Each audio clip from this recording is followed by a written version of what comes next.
बात बहुत पुराने जमाने की है। उन दिनों रोशनगढ़ नाम का एक नगर आबाद हुआ करता था। इसी नगर में रामराज नाम के एक सेठ अपनी सेठानी के साथ रहा करते थे। सेठ रामराज की उम्र लगभग 60 वर्ष हो चली थी, मगर दुख की बात यह थी कि उन्हें कोई संतान सुख प्राप्त नहीं हुआ था। वह अनाज का छोटा सा व्यापार करते थे। उनकी कमाई बहुत ज्यादा नहीं थी, पर इतनी जरूर थी कि पति पत्नी आराम से गुजारा कर सकें। उन्होंने संतान पाने के लिए हर तरह का प्रयास किया था, पर नियति को मानकर अब दोनों शांत बैठ चुके थे। रोशनगढ़ नगर से करीब 5 कोस की दूरी पर जलालपुर नाम का एक बड़ा गांव था। इस गांव में ज्यादातर सिर्फ किसान ही रहते थे, जो खेती बाड़ी करके जीवन यापन करते थे। जलालपुर गांव में जोखन नाम के एक किसान भी थे, जो अपनी ईमानदारी और मिलनसार स्वभाव के लिए जाने जाते थे। गांव में हर कोई उनकी सच्चाई की चर्चा करता था। किसान जोखन के पास कुल 2 बीघा जमीन थी, जिस पर वह कड़ी मेहनत करके अपना और अपने इकलौते बेटे भुआली का पेट पालते थे। भुआली की मां उसके जन्म के तुरंत बाद ही इस दुनिया से चली गई थी, इसलिए जोखन ने हिम्मत से काम लिया और भुआली को मां और बाप दोनों का पूरा प्यार दिया। एक दिन की बात है, जोखन दिन भर खेत में काम करके शाम को घर लौटे। उन्हें पता चला कि भुआली घर पर नहीं है। भुआली की उम्र अब 16 वर्ष हो चुकी थी, लेकिन वह अपनी जिम्मेदारी बिल्कुल नहीं समझता था। पिता की मदद करने के बजाय वह दिन भर गांव की गलियों में घूमकर समय बर्बाद करता था। जोखन अपने बेटे से बहुत स्नेह करते थे, इसलिए कभी उस पर कोई जोर नहीं डालते थे। मगर आज अचानक उनके मन में एक चिंता की लहर उठी। उन्हें भुआली का भविष्य पूरी तरह से अंधकार भरा दिखाई दिया। थोड़ी देर बाद भुआली अकड़ते इतराते अपने घर आया। घर आते ही जोखन ने उससे पूछा, अरे बेटा भुआली, कहां से आ रहे हो? सुबह से तुम्हारा कुछ पता नहीं था। आखिर कहां चले गए थे? भुआली ने जवाब दिया, अरे पिताजी, वह क्या है कि अब मैं एक समाज सेवी बन गया हूं, इसलिए मैं दिन भर समाज की सेवा में ही अपना सारा समय लगा देता हूं। पिताजी, यह सुनकर आपको मुझ पर गर्व महसूस होगा। जोखन बोले, वाह, यह तो बहुत ही अच्छी बात है। वैसे बेटा, तुम समाज की सेवा किस ढंग से करते हो? मुझे भी तो कोई तरीका बताओ, ताकि मैं तुम पर और भी ज्यादा फक्र कर सकूं। भुआली ने बात टालते हुए कहा, अरे अब आपसे क्या बताऊं, आप सुनकर रोने लगोगे। छोड़िए ये सब बातें, आप खेत से कब लौटे ये बताइए। जोखन बोले, बेटा तुम बात को बदलो मत। तुम जिस बात को मुझसे छिपा रहे हो, वह तुम्हारा खास दोस्त चेकू मुझे कल ही बता चुका है। मुझे सब पता है। तुम पूरा दिन जुए के अड्डे पर जाकर जुआरियों को पानी पिलाते हो, उनके हाथ पैर दबाते हो। बेटा, यह बहुत ही गलत बात है। जुआरियों और नशेड़ियों से हमेशा दूर रहना चाहिए। कल को तुम भी उनके साथ रहकर एक बड़े नशेड़ी बन जाओगे। मैं नहीं चाहता कि तुम अपना भविष्य अंधेरे में धकेलो। वाली बोला, अरे नहीं पिताजी, आपको किसी ने गलत जानकारी दी है। भला मैं क्यों जुए के अड्डे पर जाऊंगा? मेरा उससे क्या लेना देना? जोखन बोले, बेटा मैं तेरा बाप हूं, और बाप को समझाने की कोशिश मत करो। तुम अब कल से मेरे साथ खेत में काम करोगे। तुम्हें खेत का हर काम सीखना है। मैं अब उम्र के साथ बूढ़ा होता जा रहा हूं, और आने वाले समय में सारा दारोमदार तुम्हारे ऊपर ही रहेगा, इसलिए तुम्हें सब कुछ सीखना पड़ेगा। वाली तमक कर बोला, पिताजी, आप बोलने से पहले सोच लीजिए कि आप क्या बोल रहे हैं। आप तो मेरा अपमान कर रहे हैं। भला मैं अब खेत में काम करूंगा? मेरी इज्जत तो मिट्टी में मिल जाएगी। गांव वाले मेरे बारे में क्या क्या बातें बनाएंगे। मैं खेत वेत में काम नहीं करने वाला। मैं तो राजा बनने के लिए पैदा हुआ हूं, और राजा बनकर ही रहूंगा। जोखन अपने बेटे की बातें सुनकर हक्के बक्के रह गए। जोखन बोले, अरे मूर्ख, ये कैसा फालतू सपना देख रहे हो? राजा बनना तो बहुत दूर की बात है। अगर तुम मेहनत से जी चुराओगे तो तुम्हें कोई भीख तक नहीं देगा। चुपचाप कल से तुम मेरे साथ काम करने चलोगे और मन लगाकर काम करोगे। अगर ऐसा नहीं हुआ तो सोच लेना, कल से तुम्हारा भोजन पानी बंद। तुम अपने खाने का इंतजाम खुद कर लेना। भोजन की बात सुनते ही भुआली का माथा ठनका। वह मन ही मन सोचने लगा कि अगर पिताजी ने खाना बंद कर दिया तो राजा बनना तो दूर, कोई उसे भीख भी नहीं देगा। जोखन ने पूछा, क्या सोच रहा है बेटा? कल से मेरे साथ काम पर चलना है ना? मेहनत करेगा ना? भुआली बोला, अरे हाँ हाँ, क्यों नहीं जाऊंगा। भला मेरी इतनी मजाल कि आपके बात को टाल सकूं। जोखन बोले, बेटा, अगर तुम बेकार में घूमते रहोगे तो कल को तुम्हारा विवाह करने में भी बड़ी मुश्किलें आएगी। इसीलिए तुम अब काम करने में मन लगाओ, इसके कई फायदे हैं। भुआली अपने पिता की बात समझ गया। अगले दिन से भुआली ने अपने पिता के साथ खेत में जी जान लगाकर काम करना शुरू कर दिया। धीरे धीरे समय बीता और भुआली एक पक्का किसान बन गया। अब वह अकेले ही खेत में काम करने चला जाता था। ये देखकर जोखन बहुत खुश होते थे। इस साल फसल बहुत अच्छी हुई थी। अनाज घर आ चुका था, इसीलिए सेठ रामराज अनाज खरीदने के लिए गांव आए। सेठ रामराज और जोखन बहुत ही पक्के दोस्त थे। सेठ जब भी फसल खरीदने आते तो वह पूरा मौसम जोखन के घर पर ही रुकते थे, जिससे दोनों के बीच गहरी दोस्ती हो गई थी। पर इस बार जब रामराज जोखन के घर पहुंचे तो उनका मन कुछ बदला बदला सा था। इसकी वजह यह थी कि उन्होंने पहली बार भुआली को खेत में मेहनत करते हुए देखा था। सेठ रामराज बोले, अरे भैया जोखन, क्या हालचाल है? तुमने तो सब कुछ ही पलट कर रख दिया है। अरे, जो मैं देख कर आया हूं वह सच है या मेरी आंखों का कोई भ्रम है? जोखन बोले, अरे रामराज भैया, आइए आइए, बैठिए। आप मेरी बेइज्जती क्यों करते हैं? मैं कोई सेठ नहीं, आपका मित्र हूं। आप मुझे नाम से ही पुकारो। जोखन बोले, अच्छा रामराज भैया, जैसा तुम कहो। वैसे तुम क्या देख कर आए हो जो सब कुछ बदला बदला लग रहा है?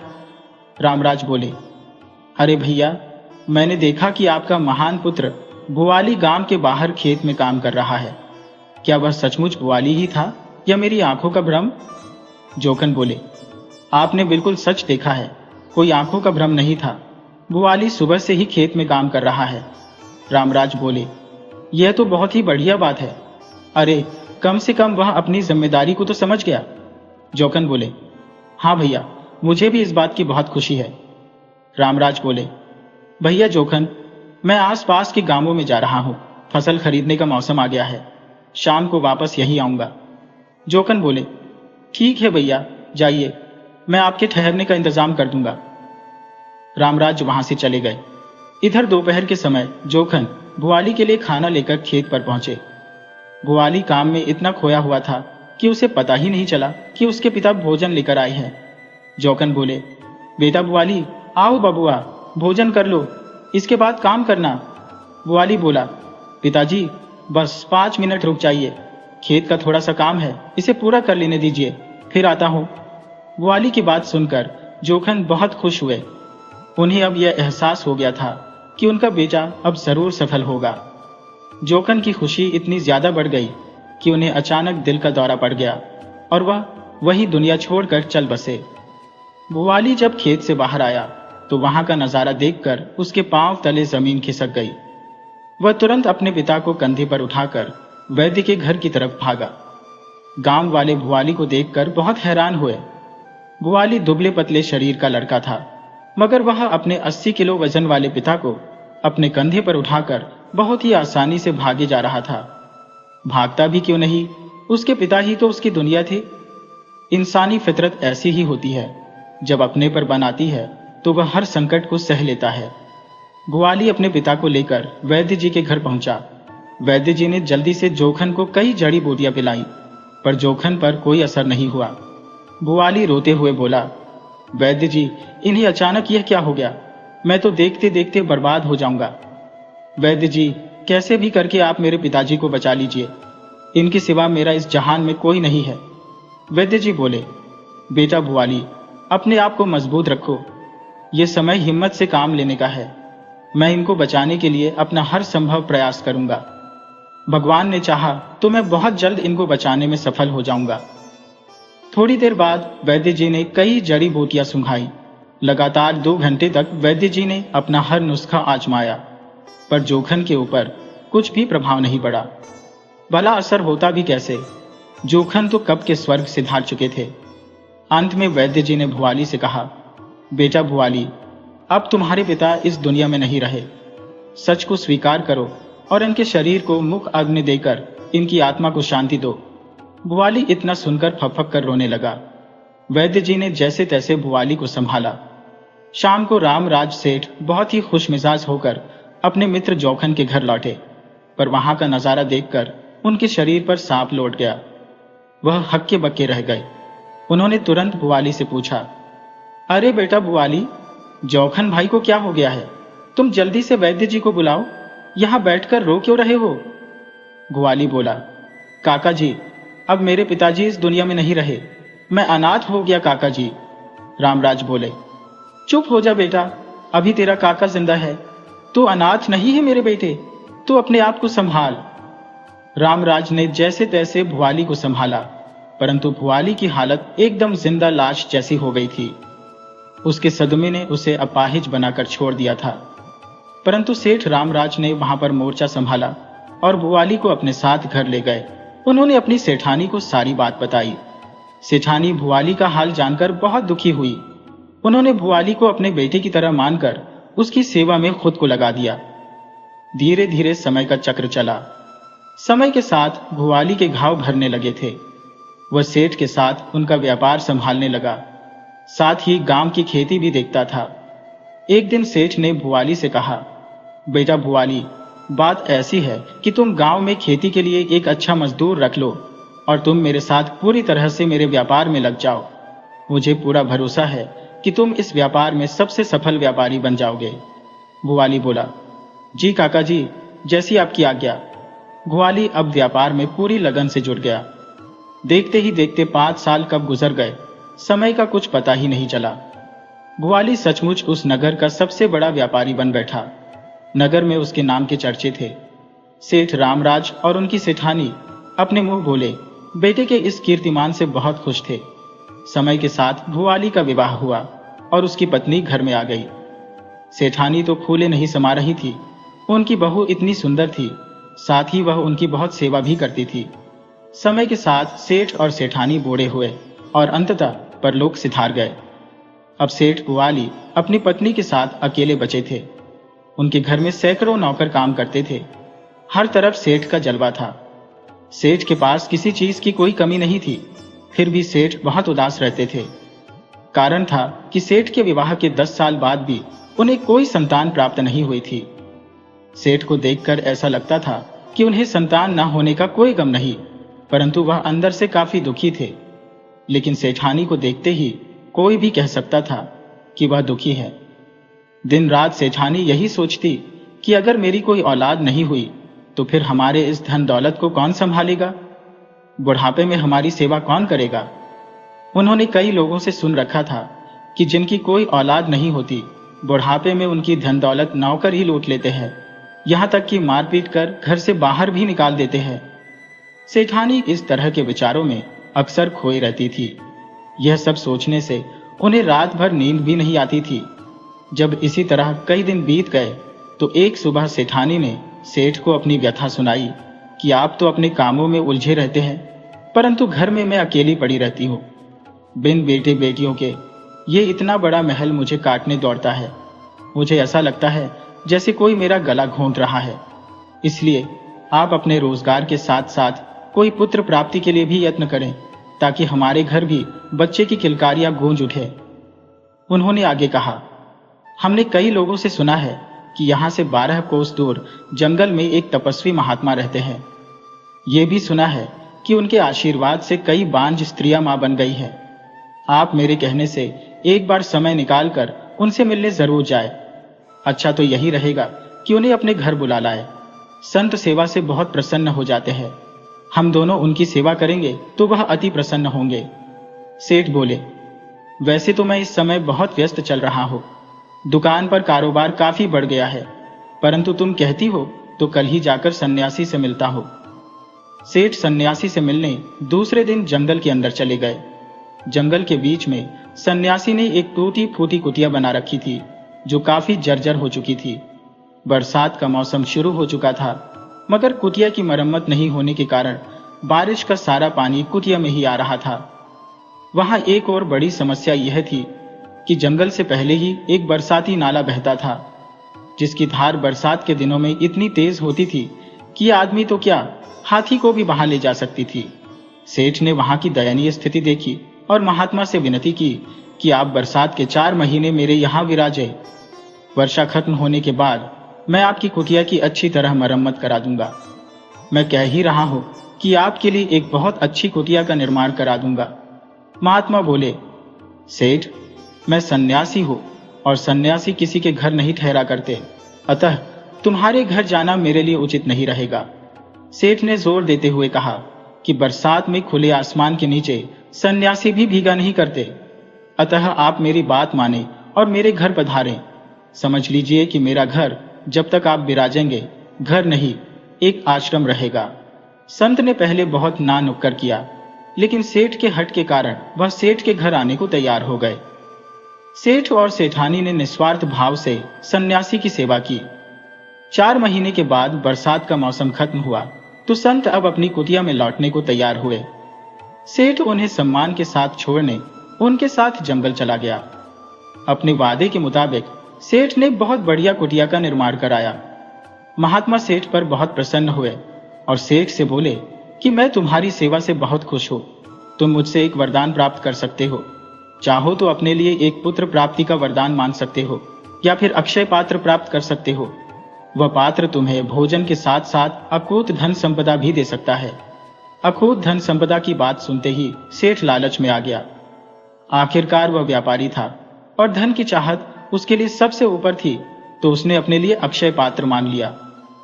वह अक्षय पात्र लेकर खुशी खुशी घर लौट गया। जब सेठानी ने सुना कि बेटे के बदले सेठ ने और धन मान लिया है तो उन्होंने अपना सिर पीट लिया। वह सेठ पर नाराज होती हुई बोली, मूर्ख, देखा तो मैंने बहुतों को है, परंतु तुम जैसा मूर्ख नहीं। अरे, जब पुत्र ही नहीं रहेगा तो तुम इस धन का क्या करोगे? जिस काम के लिए हम पिछले 12 साल से प्रयास कर रहे हैं और एक मौका भी आया तो तुमने उसे सस्ते में गंवा दिया।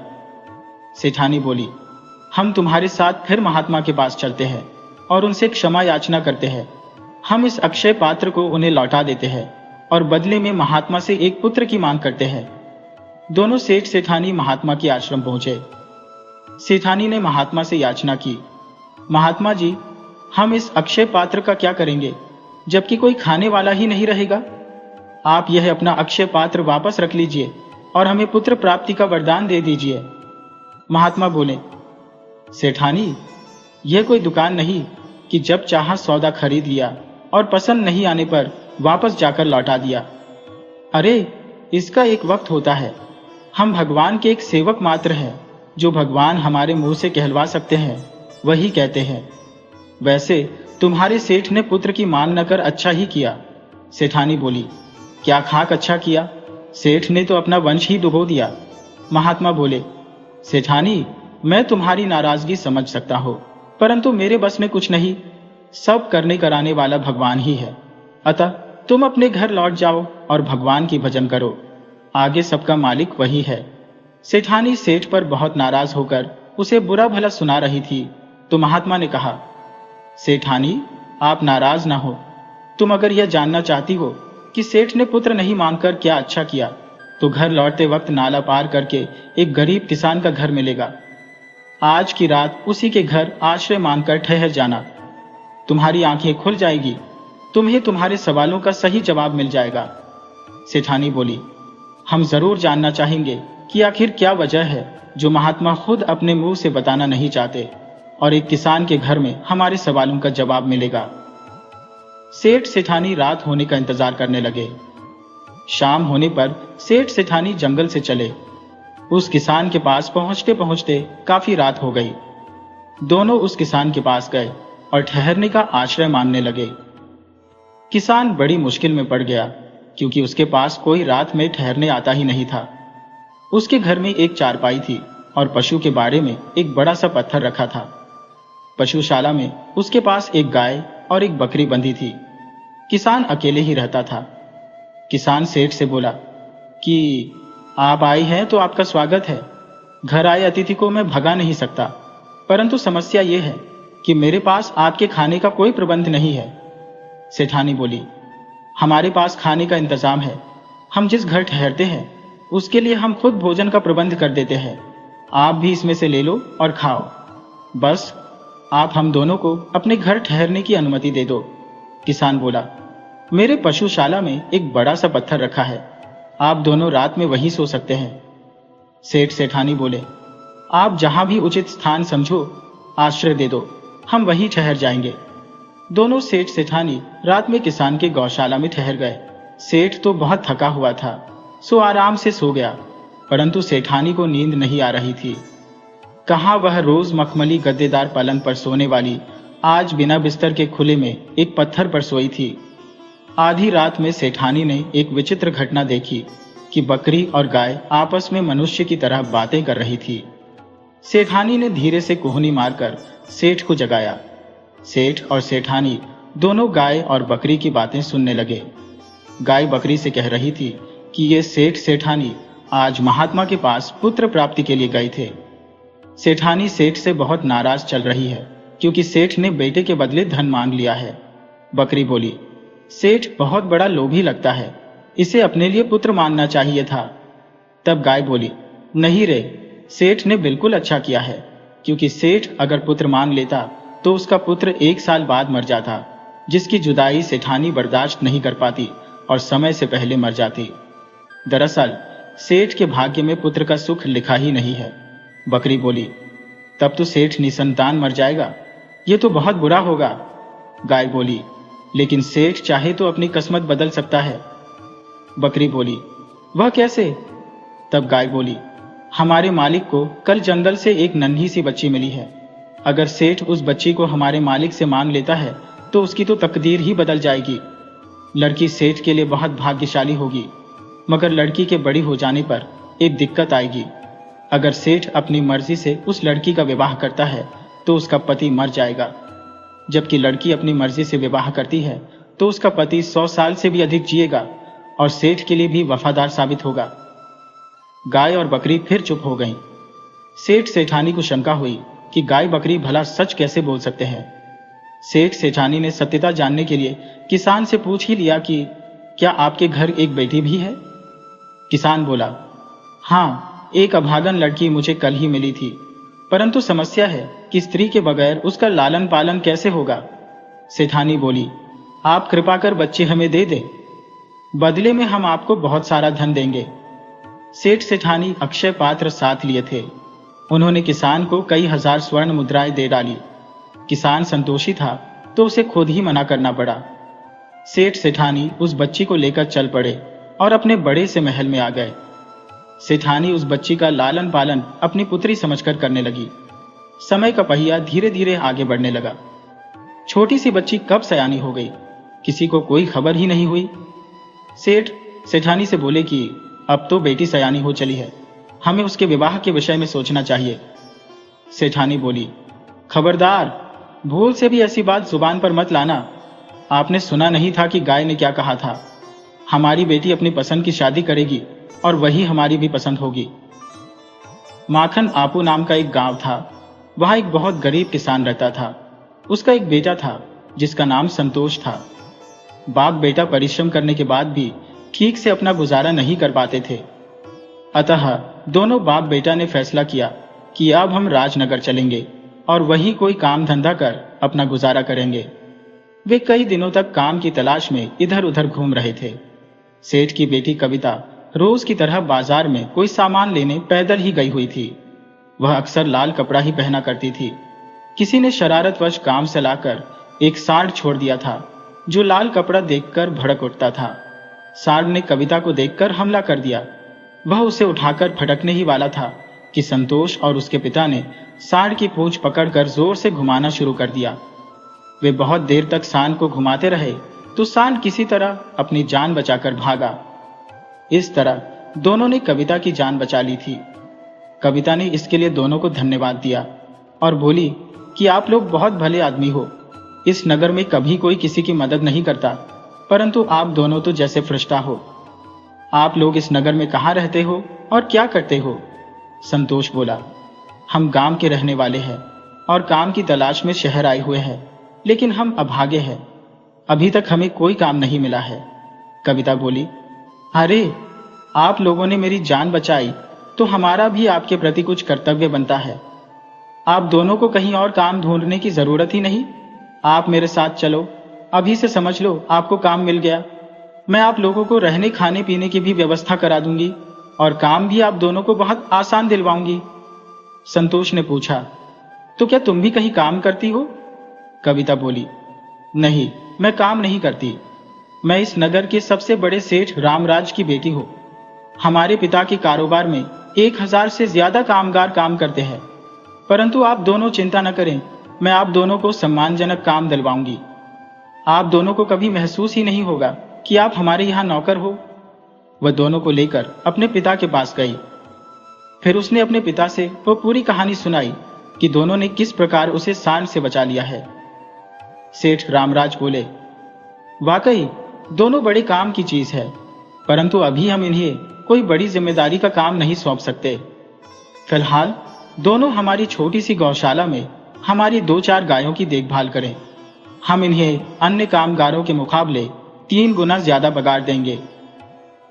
इस तरह दोनों को काम मिल गया और वे सेठ की गौशाला में रहने लगे। सेठ की आदत थी कि वह रोज सुबह सैर को निकलते थे। एक दिन रोज की तरह सेठ सुबह के वक्त टहलने निकले ही थे कि किसी विषैले सर्प ने उन्हें काट लिया। सेठ उसी वक्त गहरी बेहोशी में चले गए। कई वैद्य और हाकिम आए, पर सभी ने जवाब दे दिया कि अब कुछ नहीं हो सकता, सेठ जी मर चुके हैं। संतोष अपने पिता के साथ आया और सेठ के माथे को छुआ। फिर बोला, सेठ जी अभी भी बच सकते हैं। हम एक जड़ी ढूंढने जा रहे हैं। भगवान ने चाहा तो सब कुछ शुभ शुभ होगा। बाप बेटा दोनों जड़ी की खोज में गए और कुछ ही देर में किसी पौधे का जड़ उखाड़ कर ले आए। उस जड़ी को घिसकर सेठ के कान, नाक और आंख में डाला। उसके बाद बोले कि सेठ जी को जितना हो सके स्नान कराओ। पूरे 1 घंटे तक कविता और संतोष ने स्नान कराया। धीरे धीरे सेठ जी की सांसें चलने लगी और आधा घंटा परिश्रम के बाद सेठ जी उठ बैठे। कविता खुशी के मारे संतोष के गले लग गई। उसके दिल में संतोष के लिए प्यार का दीप जल गया। सेठ जी बिल्कुल भले चंगे हो गए। इधर कविता संतोष से रोज किसी न किसी बहाने मिला करती थी। संतोष को भी कविता से प्यार हो गया था, परंतु इतने बड़े सेठ की बेटी से अपने प्यार का इजहार करे, उसे डर लग रहा था। कविता भी पिता से डर रही थी कि कहीं उनको खबर हो गई तो नाराज हो जाएंगे। कविता को यह पता नहीं था कि उसे अपना पति स्वयं चुनना है। दोनों को छुप छुप कर मिलते बहुत दिन हो गए। आखिर एक दिन कविता के धैर्य का बांध टूट गया और उसने अपनी मां से कह ही दिया कि मैं संतोष से प्यार करती हूं। उसे यह डर था कि मां नाराज होंगी, परंतु मां तो खुशी के मारे उछल पड़ी। उन्होंने संतोष से कविता का विवाह करा दिया। कविता अपनी जिंदगी की कोई भी सच्चाई नहीं समझ पाई। सेठ सेठानी ने उसे कुछ नहीं बताया। सभी खुशी खुशी रहने लगे। अब आप ध्यान से कहानी को सुने और चैनल को सब्सक्राइब जरूर करें। विक्रमपुर नाम का एक गांव था। उस गांव में एक बहुत कंजूस सेठ रहा करता था। उसकी दुकान खूब चलती थी और हर वक्त भीड़ लगी रहती थी। वह इतना पैसा कमाता था कि उसकी पत्नी, बेटे, बहू और बेटी खूब मौज कर रहे थे, परंतु सेठ के दिन हमेशा गरीबी में ही बीतते थे। उसकी कंजूसी ने उसे कंगालों जैसा जीवन जीना सिखा दिया था। वह अपनी पत्नी को यह सलाह देता कि ज्यादा बचत के लिए घर में हमेशा रूखा सूखा ही भोजन बनना चाहिए, तो पत्नी ने बहू को कह दिया कि बूढ़े के लिए हमेशा रूखे सूखे भोजन परोसो और उन्हें यह भनक भी नहीं लगनी चाहिए कि हम स्वादिष्ट व्यंजन खा रहे हैं। बहू ने सास की बात मानकर सेठ को रूखा सूखा ही परोसा। सेठ खूब खुश होता कि हमारे बेटे बहू कितने चतुर है, रूखा सूखा खाकर काफी बचत कर ले रहे हैं। वह रोज सुबह उठकर दुकान पर चला जाता और रात को 10 बजे के बाद ही दुकान बंद करके लौटता। उसके पास कभी भी ढंग के कपड़े नहीं होते थे। उसका पाजामा बहुत गंदा और कई जगह से फट गया था। पत्नी ने उससे कहा भी था कि आप कपड़े पहनने में कंजूसी मत करो, कम से कम 2 कपड़े तो रखा करो। तो सेठ बोलता, पुरुष को एक ही कपड़े रखने चाहिए, मैं कोई स्त्री थोड़े हो कि 2 कपड़े रखो। अब उसके फटे पाजामे को देखकर गांव की स्त्रियां टोकने लगी थी। वे कहती थी, सेठ अब क्या नंगा होकर दुकान चलाओगे? तुम्हारे कपड़े इतने फट गए हैं कि तुम्हारा अंतरंग भी साफ दिख जा रहा है। तुम्हारी दुकान पर ज्यादातर स्त्रियां ही आती हैं, जो रिश्ते में सभी तुम्हारी बेटी बहू लगेंगी। तुम कुछ तो शर्म करो। सेठ बोलता, अगर तुम सब मेरी बहू हो तो तुम्हें खुद चाहिए कि मेरे लिए पाजामा बनवा दो। मैं बूढ़ा हो गया हूं, जिस तरह तुम बहुएं मुझे रखोगी रह लूंगा। स्त्रियों ने देखा कि यह आदमी ऐसा है कि यह अपने से पाजामा नहीं खरीदने वाला। तो 10-11 स्त्रियों ने कुछ पैसा इकट्ठा किया और सेठ को एक पाजामा बनवा दिया। वे ले जाकर सेठ के ऊपर फेंक आई कि लो, इसे पहन लो, हमने तुम्हारी इज्जत ढकने के लिए पाजामा बनवा दिया है, अब इसे पहन लेना, अब और ज्यादा बेशर्मी मत करना। सेठ खुश हुआ। उसने पाजामा को नाप कर देखा तो पाजामा एक बालिश्त बड़ा था। उसने सोचा, चलकर पत्नी को दे दूंगा, वह नीचे से एक बालिश्त नापकर काट लेगी, फिर पाजामे को फिटिंग कर देगी। रात में जब घर आया तो उसकी पत्नी सो चुकी थी। वह खा पी कर सो गया।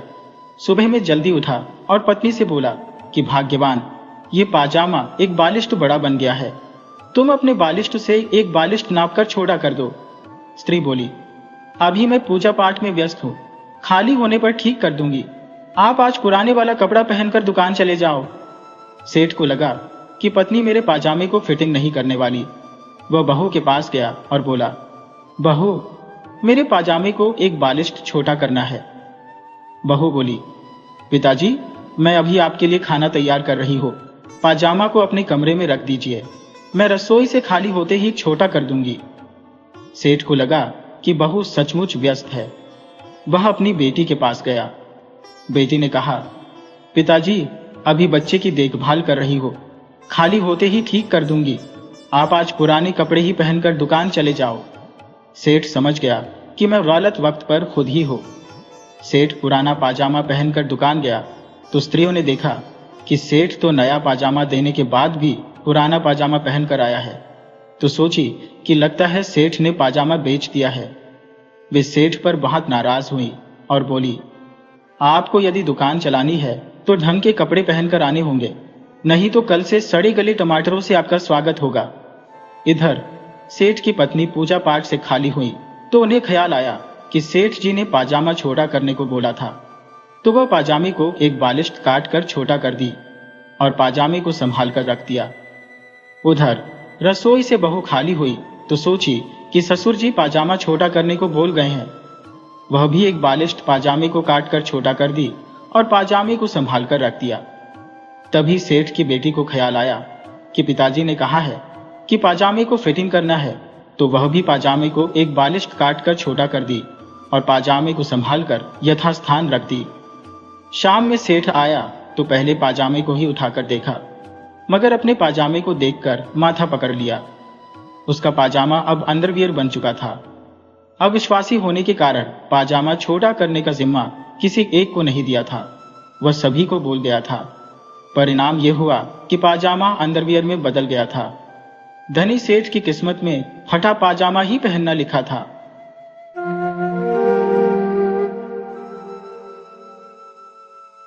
नमस्कार मेरे प्यारे दोस्तों, ये कहानी है एक भोले भाले किसान, उसकी मेहनत, उसके परिवार की खुशियों और फिर एक भयानक राक्षसी के षड्यंत्र से उपजे गहरे संकट की, जिसमें एक परिवार को टूटने और बिखरने का सामना करना पड़ता है। ये कहानी आपको सत्य, छल और साहस के सफर पर लेकर जाएगी। आइए कहानी शुरू करते हैं। कृपा करके केटीवी स्टोरी को सब्सक्राइब करें। हमारी इस प्रस्तुति को लाइक, शेयर और कमेंट करना ना भूलें। बहुत पुराने समय की बात है। चंपक नाम का एक गांव था जो पूरी तरह से किसानों पर आश्रित था। बड़े जमींदार हो या छोटे किसान, सब मिलजुल कर रहते थे। इसी गांव के उत्तर टोला में गंगू नाम का एक बहुत गरीब किसान अपनी पत्नी के साथ रहता था। गंगू स्वभाव से सभ्य और शांत था। उसके भीतर जन्म से ही एक अद्भुत गुण था। वह जिस फसल की बुवाई करता था वह हमेशा बाकी फसलों से अधिक मजबूत और घनी होती थी। गंगू के पास थोड़ी सी खेती थी जिसमें वह दिन रात मेहनत करता और अपने परिवार के लिए साल भर का अनाज पैदा कर लेता था। वह अपने जीवन से बहुत संतुष्ट और सुकून से रहता था। आदमी के मन में अगर संतोष हो तो वह कम में भी सुख पा लेता है, मगर धन के लोभ की लालसा हो तो बहुत धन होने पर भी चैन नहीं मिलता। पुराने समय में गांव के लोग बहुत संतोषी होते थे और थोड़े में ही मस्त रहते थे। गांव वालों में छल कपट नहीं था। वे एक दूसरे के सुख दुख में हमेशा साथ खड़े रहते थे। पूरा गांव एक परिवार जैसा था। मगर आज के युग में तो भाई भी भाई को देखना नहीं चाहता। खैर, समय का चक्र चलता रहता है। किसान गंगू और उसकी पत्नी दोनों आनंद से अपना जीवन बिता रहे थे। उसकी पत्नी भी बहुत मेहनती थी। वह पति के साथ खेत में काम करने जाती और शाम को घर आकर भोजन बनाती। मेहनत करते करते उनका जीवन सुखपूर्वक बीतता रहा और कब उनकी शादी को 5 वर्ष बीत गए उन्हें पता ही नहीं चला। एक शाम गंगू की पत्नी ने दुखी होकर कहा, हमारी शादी को 5 साल बीत चुके हैं, पर हमारे घर में एक भी बच्चा नहीं हुआ। मुझे लगता है कि मुझ में ही कोई कमी है। आप दूसरी शादी क्यों नहीं कर लेते? गंगू ये सुनकर भड़क उठा। वह बोला, तुम्हारी अक्ल घास चरने गई है क्या? अरे, मैं तुम्हें अपनी जान से भी ज्यादा प्यार करता हूं। तुम मेरे अंदर इस कदर समा गई हो कि मैं दूसरी शादी करना तो दूर, अगर किसी पराई औरत के बारे में सोच भी लूं तो मेरी जान खुद ब खुद निकल जाए। पत्नी ने समझाते हुए कहा, परंतु हम इसी तरह कब तक काम करते रहेंगे? एक दिन हमारा भी बुढ़ापा आएगा और मैं नहीं चाहती कि मेरे कारण मेरे पतिदेव को बुढ़ापे में कष्ट उठाना पड़े। मुझसे नहीं तो दूसरी पत्नी से तो आपके बच्चे होंगे। वह भले ही मेरा ध्यान न रखे, पर आपका ध्यान तो अवश्य रखेंगे। गंगू ने गहरी सांस ली और बोला, देखो भाग्यवान, मुझे मौत पसंद है। मैं जीते जी नर्क का भोग कर सकता हूं, पर दूसरी शादी कभी नहीं कर सकता। तुम घबराओ मत, अभी हमारे पास बहुत समय है। अभी तो केवल 5 वर्ष ही गुजरे हैं। एक समय आएगा जब हमारे घर में भी छोटे बच्चों की किलकारियां गूंजेंगी। तुम भगवान पर भरोसा रखो। उस शाम पत्नी ने उसे भोजन परोसा। भोजन के बाद दोनों अपने बिस्तर पर सोने चले गए। तभी गंगू की वासना जाग उठी और वह पूरी रात अपनी पत्नी के साथ बिना रुके सहवास करता रहा। इस कारण अगले दिन वह अकेले ही खेत में काम करने गया। धीरे धीरे समय बीतता गया। एक दिन किसान खेत से काम कर घर आया तो उसकी पत्नी ने उसे एक खुशखबरी सुनाई। वह मुस्कुराते हुए बोली, आपका मेहनत का फल लहलहा गया, मैं गर्भवती हूं। ये सुनकर गंगू की खुशी का ठिकाना न रहा। वह अब अपनी पत्नी का बहुत ध्यान रखता। वह उसे काम नहीं करने देता और घर का सारा काम खुद करता। धीरे धीरे 9 माह गुजर गए और उन्हें एक बेटा हुआ जो बहुत ही सुंदर था। दोनों के जीवन में फिर से उमंग जाग उठी। समय का चक्र चलता रहा और उन्हें समय के साथ 2 और बच्चे हुए जो बहुत खूबसूरत थे। बड़े बेटे का नाम गंगू ने हरिलाल रखा, जबकि छोटे बेटे का नाम तेजूलाल रखा। बड़ा बेटा हरिलाल स्वभाव से बहुत भोला भाला था। कहते हैं कि आवश्यकता से अधिक भोलापन मूर्खता की निशानी होती है। छोटा बेटा तेजूलाल बहुत चतुर था। बहुत छोटा होने पर भी वह अक्लमंदी की बातें करता था। किसान गंगू अपने छोटे बेटे की चतुराई पर बहुत खुश रहता था। वह दिन भर मेहनत कर अनाज पैदा करता और अपने परिवार का पालन पोषण करता। धीरे धीरे अपनी मेहनत के बल पर किसान गंगू ने एक नया खेत भी ले लिया, जिससे उसकी आमदनी और भी बढ़ गई। इस सारी सफलता का श्रेय उसकी पत्नी को जाता था, जो उसका हौसला थी। वह अपनी पत्नी का देवी की तरह सम्मान करता था। समय अपनी गति से आगे बढ़ा। उसके छोटे बेटे भी धीरे धीरे सयाने हो चले। हालांकि अभी तक लड़के कोई काम नहीं करते थे। घर और खेतों का काम उनके माता पिता ही करते थे। एक दिन किसान की पत्नी ने अपने बेटों से कहा, बेटो, अब तुम्हें अपने पिता के कामों में हाथ बटाना चाहिए। समय के साथ हम बूढ़े हो जाएंगे और हमसे कोई काम नहीं हो पाएगा। उस स्थिति में घर का सारा काम तुम्हें ही करना पड़ेगा। तुम तभी काम कर पाओगे जब काम करने का तजुर्बा पहले से होगा। इसलिए अभी से अपने पिता से काम करने का सलीका सीख लो। बेटे आज के आधुनिक युग के बच्चों की तरह नहीं थे, बल्कि वे अपने माता पिता की आज्ञा का पालन करने वाले थे। माँ की बात सुनकर वे अपने पिता के साथ खेतों में काम करने लगे। उस समय पढ़ाई लिखाई करना भी सबके बस की बात नहीं थी। बड़े बड़े जमींदारों के बेटा बेटी ही पढ़ा करते थे। उस समय पढ़ाई की उतनी जरूरत भी नहीं थी। लोग सिर्फ हिसाब किताब करने भर की पढ़ाई करते थे। किसान गंगू ने अपने दोनों बेटों को हिसाब किताब करने का हुनर सिखा दिया था। वे गंगू के साथ खेत में मन लगाकर मेहनत करते रहे। कुछ ही दिनों में उन्हें खेती बाड़ी की अच्छी जानकारी मिल गई। एक दिन गंगू ने सिर्फ दोनों बेटों को खेत में काम करने के लिए भेजा। शाम को वह उनके काम का मुआयना करने गया। वह अपने खेत पहुंचकर हैरान रह गया। उन दोनों ने मिलकर जैसा फसल की बुवाई की थी, किसान ने अपने जीवन में वैसी फसल कभी नहीं बोई थी। वह उन दोनों पर बहुत खुश हुआ। अब उसके दोनों बेटों ने किसान का सारा खेत अपने हिसाब से संभाल लिया था। अब उनके पिता और माता को खेत के काम करने के लिए नहीं जाना पड़ता था। दोनों ने बखूबी तरीके से घर और खेतों का काम संभाल लिया था। जब पिता गंगू ने देखा कि उनके बेटे अपनी जिम्मेदारी निभाने में खरे उतरे हैं, तो वह एक दिन अपनी पत्नी से बोला, भाग्यवान, सुनती हो, हमारे बेटों ने सारा काम अच्छी तरह से संभाल लिया है, तो क्यों ना हम अपने बड़े बेटे के विवाह के विषय में सोचें। तुम्हारा क्या विचार है? गंगू की पत्नी बोली, बिल्कुल, हमारे घर में एक बहू की सख्त जरूरत है। अब मुझसे भी घर के काम नहीं हो पाते, बहुत मुश्किल से होते हैं। आप कोई यत्न कीजिए और एक सुंदर लड़की की तलाश कीजिए। गंगू अगले ही दिन अपने पड़ोस के भोलागंज गांव चला गया। भोलागंज का नाम बेचन था और वह भी एक किसान था। गंगू बेचन से मिला और अपने बेटे की शादी के बारे में बताया। गंगू बोला, मित्र, अगर तुम्हारे गांव में कोई सुयोग्य लड़की हो तो उससे बात चलाओ। बेचन बोला, गजब हाल है भाई, नगर में ढिंढोरा और बगल में छोरा। अरे दोस्त, किसी के पास नहीं जाना है, हमारी दोस्ती अब रिश्तेदारी में बदल जाएगी। गंगू बोला, दोस्त, अपनी बात को जलेबी की तरह मत घुमाओ, सीधे सीधी अपने कहने का मतलब समझाओ। बेचन बोला, रुको, मैं तुम्हें किसी से मिलवाता हूं। उसने आवाज लगाई, बेटी पिंकी, जरा बाहर आना, देखो तुमसे मिलने कौन आया है। अंदर से एक बेहद खूबसूरत सुडौल शरीर की लड़की निकल कर आई। बेचन बोला, बेटी, ये मेरे मित्र गंगू है, इनका पांव छू। लड़की ने पांव छुए और घर के अंदर चली गई। बेचन ने गंगू से कहा, मित्र गंगू, ये मेरी बेटी थी और तुम्हारी होने वाली बहू। लड़की तुम्हें पसंद है ना? गंगू बोला, अरे मित्र, पसंद नापसंद की बात गैरों से की जाती है, अपनों से नहीं। ये रिश्ता तुम पक्का समझो। दोनों ने विवाह का दिन तय किया। तय दिन के हिसाब से धूमधाम से विवाह हुआ और जल्दी ही एक सुंदर सी बहू घर में आ गई। पिता को खेत के काम से पहले ही आराम मिल गया था। बहू के आ जाने से माँ को खाना बनाने और घर के अन्य कामों से आराम मिल गया। बहू भी संस्कारी थी, वह सास को कोई काम छूने तक नहीं देती थी। किसान ने जैसा सोच रखा था वैसे बेटे मिल गए थे और बहू भी मिल गई थी। दोनों पति पत्नी भगवान की असीम कृपा मानकर अपने को धन्य समझने लगे और कीर्तन भजन करने लगे।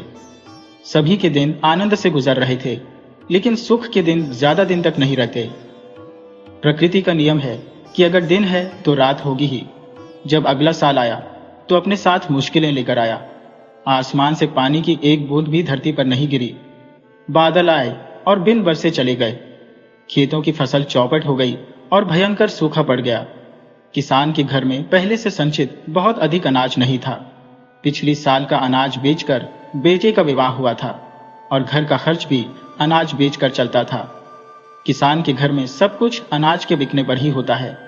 इस कारण सिर्फ 3 माह की ही खुराक शेष बची थी। गंगू बहुत भयभीत था कि आने वाले समय में क्या होगा। कुछ दिन बाद गंगू चिंतित होकर अपने बड़े बेटे से बोला, बेटा हरिलाल, इस वक्त हमारे क्षेत्र में भयंकर अकाल पड़ा हुआ है, जबकि पड़ोसी राज्य में अकाल की स्थिति नहीं है। गांव के बहुत से लड़के मेहनत मजदूरी करने गए हुए हैं, अतः तुम दोनों को भी जाना चाहिए। जब तुम 3-4 महीने काम कर लोगे तो भूखमरी की स्थिति नहीं रहेगी और फिर अगली फसल लगाने के लिए तुम्हारे पास पैसे भी हो जाएंगे। हरिलाल बोला, पिताजी, आपको जो उचित लगे, आपका जो आज्ञा होगा, मुझे मंजूर है। गंगू बोले, बेटा, हमारे पास मजबूरी है। अगर सब एक साथ घर पर पड़े रहे तो हमारे घर में भूखे मरने की नौबत आ जाएगी। हरिलाल बोला, पिताजी, मैं अकेले ही कहीं काम के लिए जाता हूँ। तेजूलाल आप दोनों और अपनी भाभी की देखभाल करता रहेगा। पिता बोले, बुड़बक, जब तक तुम्हारे साथ तेजूलाल नहीं रहेगा तो तुम कहीं खो जाओगे। उसे साथ लेकर ही जाना। साथ ही तुम दोनों एक साथ काम करोगे तो पैसा भी दुगुना मिलेगा। तेजूलाल घर बैठकर क्या करेगा? हम इतने भी बुजदिल नहीं हैं कि एक बेटे को घर बैठाए और दूसरे बेटे को गधे की तरह खट्टाए। और सिर्फ 3-4 महीने की बात है, किसी तरह काम करके वापस आ जाना है, फिर हम तुम्हें प्रदेश छोड़े जाने देंगे। हमारा खुद इतना जमीन है, अगले साल बारिश होगी तो खेती का काम कौन करेगा? दोनों भाई पिता की बात मानकर दूसरे राज्य जाने को तैयार हुए। तो मां ने समझाया कि बेटो, तुम लोग चाहे किसी भी राज्य में जाओ, किसी भी दिशा में जाओ, मगर उत्तर दिशा में भूल से भी न जाना। छोटा बेटा तेजूलाल बोला, हाँ माँ, हम तुम्हारी बात का ध्यान रखेंगे, उत्तर दिशा में नहीं जाएंगे। दोनों भाई अपने माता पिता से आज्ञा लेकर दूसरे राज्य के लिए चल दिए। इससे पहले वे कभी घर से दूर नहीं गए थे। घर से कुछ दूर जाने पर उन्हें दिशा का भी ज्ञान न रहा कि वे किधर जा रहे हैं। वे उसी दिशा में बढ़ चले जिधर मां ने मना किया था। चलते चलते उन्हें दोपहर हो गई। अभी वे एक घने जंगल से गुजर रहे थे। बड़ा भाई बोला, तेजूलाल, बड़ी जोरों की भूख लग गई है। मां ने रास्ते के लिए जो खाना दिया है उसे किसी सुरक्षित स्थान पर बैठकर खा लेते हैं। तेजूलाल बोला, भाई कह तो ठीक रहे हो, मगर यह स्थान कुछ अच्छा नहीं लग रहा। हम किस दिशा में जा रहे हैं यह भी पता नहीं चल रहा। हरिलाल बोला, हम कोई गलत दिशा में नहीं जा रहे। वो देखो, आगे एक झोपड़ी बनी हुई है और एक बकरी बंधी हुई है। अवश्य ही किसी का निवास स्थान है। तेजूलाल को भी लगा कि भाई ठीक कह रहा है। झूठे ही मेरे मन में शंका हो रही है। हम उस झोपड़ी में निवास कर रहे आदमी से ही पूछ लेते हैं कि किस दिशा में जा रहे हैं। पानी भी कहीं आसपास ही होगा। वह भाई से बोला, आप इस बरगद के पास रुको, मैं पानी लेकर आता हूं, फिर हम भोजन करेंगे। तेजूलाल पानी की खोज में चला गया। इधर पेड़ के पास बैठकर हरिलाल आराम करने लगा। वह बकरी की तरफ न देखकर दूसरी दिशा में देख रहा था। सहसा उसकी नजर बकरी पर गई। बकरी एक सुंदर स्त्री बन गई थी। यह देख हरिलाल हक्का बक्का रह गया। उसके मन में भय व्याप्त हो गया। स्त्री बनी बकरी उसके पास आई और मुस्कुराते हुए बोली, हे नवयुवक, तुम मेरा प्रणय निवेदन स्वीकार करो और मुझसे संबंध स्थापित करो। मुझसे काम की पीड़ा बर्दाश्त नहीं हो रही। हरिलाल बोला, क्षमा करो देवी, मैं पहले से ही शादीशुदा हूं और इतना गरीब हो कि दूसरी स्त्री रखने को सोच भी नहीं सकता। स्त्री बोली, मैं न सुनने की आदी नहीं हो। तुम तुरंत मेरे साथ उस झोपड़ी में चलो और मेरी वेदना शांत करो। हरिलाल ने झुंझलाकर कहा, मैंने कहा ना कि मैं शादीशुदा हूं और अपनी पत्नी के अलावा किसी और स्त्री के विषय में सोच भी नहीं सकता। दरअसल वह स्त्री कोई स्त्री नहीं थी, वह तो एक राक्षसी थी और काम से पीड़ित थी। जो भी आदमी उस रास्ते में मिल जाता वह सुंदर रूप बनाकर उसे अपने जाल में फंसा देती, अपनी वासना शांत करती और फिर उस आदमी को मारकर खा जाती। वह पहले ही काम वासना से तड़प रही थी। हरिलाल के इनकार करने पर वह भड़क उठी और अपने असली रूप में आकर हरिलाल को जबरदस्ती उठा झोपड़ी में ले गई। इसके बाद वह खुद हरिलाल के ऊपर आ गई और उसके साथ बुरे तरीके से संभोग करने लगी। कुछ ही देर में हरिलाल के प्राण पखेरु उड़ गए। जब राक्षसी ने देखा कि युवक शांत हो गया है और अब उसके अंदर जान नहीं है, तो उसने बिना देरी किए हरिलाल को निगल लिया और अपनी भूख शांत कर ली। फिर उसी स्थान पर आकर वह बकरी बन खूंटे से बंध गई। उधर तेजूलाल को बहुत ढूंढने पर भी कहीं पानी का स्रोत नहीं मिला। मिलता भी कहां से? वहां कोई रहता तब ना। जंगल में दूर दूर तक कोई नहीं था। यहां तक कि उस जंगल में एक पशु पक्षी भी नहीं थे। ये बात तेजूलाल को कुछ अजीब लगी, परंतु वह नजरअंदाज कर पानी की तलाश में लगा रहा। परंतु 2 घंटे इधर उधर भटकने के बाद भी उसे कहीं भी पानी का स्रोत नहीं मिला, तो वह निराश हो वापस पेड़ के पास आ गया। परंतु वहां तो उसका भाई था ही नहीं। वह सोचने लगा, मुझे छोड़कर भाई जाएगा कहां? कहीं मुझे ढूंढने तो नहीं चला गया? चलो, जब तक आता है मैं पेड़ के पास बैठकर आराम कर लेता हूं। वह मन में विचार कर रहा था कि इस जंगल में कोई आदमी है नहीं, बकरी अकेली बंधी पड़ी है। यहां दूर दूर तक कोई पानी का स्रोत नहीं है। फिर बकरी को पानी कहां से मिलता होगा?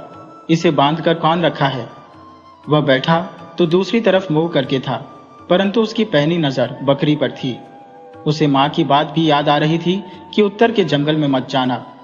सहसा उसने देखा कि बकरी एक बहुत सुंदर स्त्री में बदल चुकी है। खतरा भांपकर तेजूलाल तुरंत पेड़ पर चढ़ गया। उसे विश्वास हो गया कि यह कोई स्त्री नहीं है, यह एक मायावी राक्षसी है। स्त्री पेड़ के पास आई और बोली, हे नवयुवक, डरो नहीं, पेड़ से नीचे आओ और मेरी वासना शांत करो। मैं तुमसे विवाह करना चाहती हूँ। तेजूलाल ने चालाकी दिखाते हुए बोला, विवाह तो मैं भी तुम्हारे साथ करना चाहता हूँ, परंतु जब तक मेरा भाई मुझे नहीं मिल जाता तब तक विवाह नहीं कर सकता। तुम मेरा भाई मुझे लौटा दो, मैं वादा करता हूं तुमसे विवाह कर लूंगा। स्त्री बोली, अब तुम्हारा भाई तुम्हें कभी नहीं मिल सकता, क्योंकि अब वह जिंदा नहीं है, और तुम अगर मेरी बात नहीं माने तो तुम्हारा भी हाल वही होगा जो तेरे भाई का हुआ है। चुपचाप पेड़ से नीचे आ जाओ और मेरी बात मान लो, वरना तुम पेड़ पर तो क्या, आसमान में भी नहीं बच सकते। तेजूलाल ने सोच लिया कि राक्षसी पेड़ पर भी चढ़ सकती है, उसके लिए असंभव कुछ नहीं है, परंतु जब तक जान है प्रयास नहीं छोड़ने चाहिए। वह उसी की भाषा में बोला, तुम्हारी हुस्न की आग में मेरी विरह वेदना मुझे बहुत तड़पा रही है, और तुम्हारी रूप देखकर तो दुगनी हो गई है, परंतु मैं मजबूर हूं। तुम मेरे भाई को लौटा दो, मैं जिंदगी भर तेरी गुलामी करता रहूंगा। स्त्री बोली, तू नीचे आता है या मैं खुद पेड़ पर आऊं? वह पेड़ के ऊपर चढ़ने लगी। तेजूलाल की सांस अब अटकने लगी। उसे अपने सामने साक्षात मौत दिख रही थी। तेजूलाल का संयोग अच्छा था। वहां से मदनग राज्य का राजा मोदक चंद्र अपने 2 सैनिकों के साथ गुजर रहा था। उसने जब सुंदर स्त्री को देखा तो वही रुक गया। राजा कामी था। रानी के अलावा दासियों को भी अपने लिए रखता था, और उसने एक खास वैद्य रखा हुआ था जो संभोग क्षमता बढ़ाने की जड़ी देता था। राजा अपनी रानी और दासियों के साथ कई दिनों तक बिना रुके लगातार संभोग करता था, जिसके कारण एक बार उसकी एक रानी की मृत्यु भी हो चुकी थी। परंतु राजा की काम वासना दिन प्रतिदिन बढ़ती ही गई। सुंदर स्त्री देखकर उसके मुंह में पानी आ गया। वह स्त्री के पास आया और बोला, हे सुंदर स्त्री, अकेली इस निर्जन जंगल में क्या कर रही हो? स्त्री बोली, अच्छा हुआ आप आ गए। मैं अपने पति के साथ ससुराल जा रही थी, मगर कुछ बात को लेकर मेरा पति से झगड़ा हो गया है। मैंने उससे माफी भी मांग ली है, मगर यह पेड़ पर जा बैठा है, नीचे आ ही नहीं रहा। कहता है, तुझे नहीं रखूंगा। अभी तो हमारा मिलन भी नहीं हुआ है, तब ये हाल है, बाद में क्या करेगा? राजा मोदक चंद्र ने हड़काते हुए उस युवक से बोला, मूर्ख, तुम स्त्री को साथ क्यों नहीं ले जाता? तेजूलाल बोला, राजा साहब, आप स्त्री के सूरत पर मत जाइए। ये कोई स्त्री नहीं है, बल्कि एक राक्षसी है। राजा बोला, क्या बकवास करते हो? नहीं ले जाना चाहते तो कोई बात नहीं, इसे मैं लेकर चला जाऊंगा।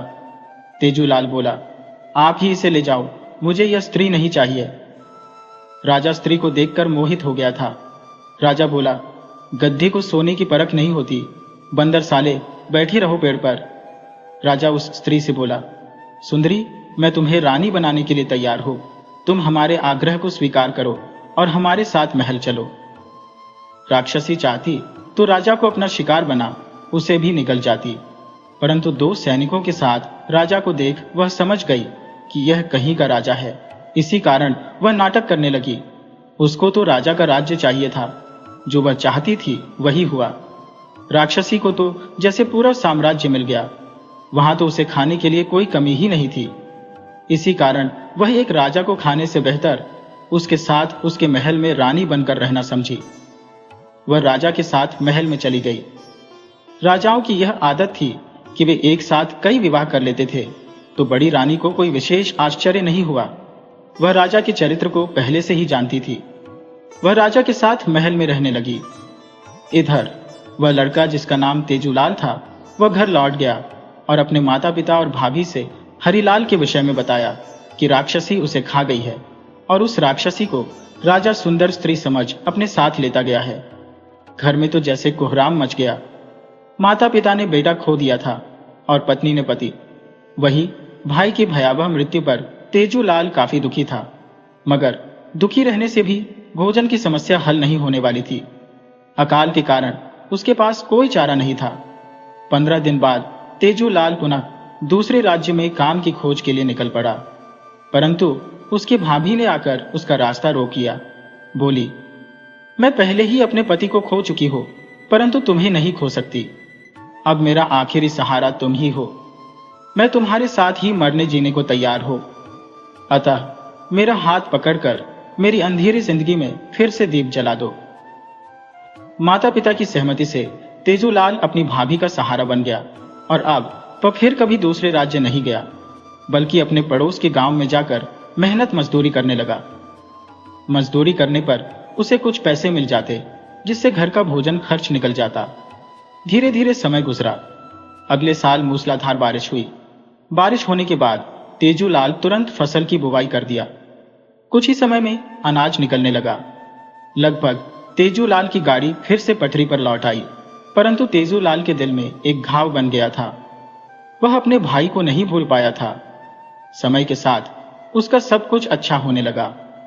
इधर राक्षसी रोज रात में राजा के सो जाने पर उसके शयन कक्ष से निकलती और किसी दिन घोड़ा तो किसी दिन घुड़सवार को मारकर खा जाती। राजा के नगर में कोहराम मच गया कि रात में दरवाजे पर बंधा जानवर और आदमी सधे गायब हो जा रहे हैं। न तो उनकी लाश मिलती न हड्डी। राजा के बहुत पहरेदारी के बाद भी पता नहीं चल पा रहा था कि आखिर वे आदमी चले कहां जा रहे हैं। और राक्षसी यह कारनामा उस दिन बेफिक्र होकर करती कि जिस दिन राजा बड़ी रानी के कक्ष में सो रहा होता। बड़ी रानी को शंका थी कि जिस दिन से छोटी रानी आई है उसी दिन से यह सिलसिला चालू है। मगर कामी राजा को समझाना आसान नहीं था। वह तो वही कर रहा था जो छोटी रानी कह रही थी। कई मंत्री राजा से शिकायत किए कि महाराज, हमारे तबेले से घोड़े और उसके रखवाले एक एक कर गायब हो रहे हैं। आप इसके लिए कोई विशेष प्रबंध करो। मगर राजा को जैसे इस बात से कोई मतलब ही नहीं था। प्रजा में भी हाहाकार मचा हुआ था कि उनके दूधारू पशु गायब हो रहे थे और पशुओं की रक्षा करने वाले चरवाहे भी गायब हो जा रहे थे। राज के पास शिकायत लेकर प्रजा के लोग आते, परंतु राजा को तो छोटी रानी से ही फुर्सत नहीं थी। बड़ी रानी राजा में यह विशेष परिवर्तन देख काफी हैरान परेशान थी। राजा पहले तो बड़ी रानी के पास हर दूसरे दिन आता था, परंतु वह अब 10-10 दिन में एक बार आता। बड़ी रानी की एक दासी थी जो मायके से साथ आई थी। वह रानी की प्रिय सहेली भी थी। वह रानी की अति प्रिय थी। राजा की दूरी बना लेने के बाद वह रानी के साथ ही रात में उसके साथ ही सोती थी। रानी ने दासी को जिम्मेदारी दी कि वह छोटी रानी पर विशेष नजर रखे। दासी छुपकर छोटी रानी पर नजर रखने लगी।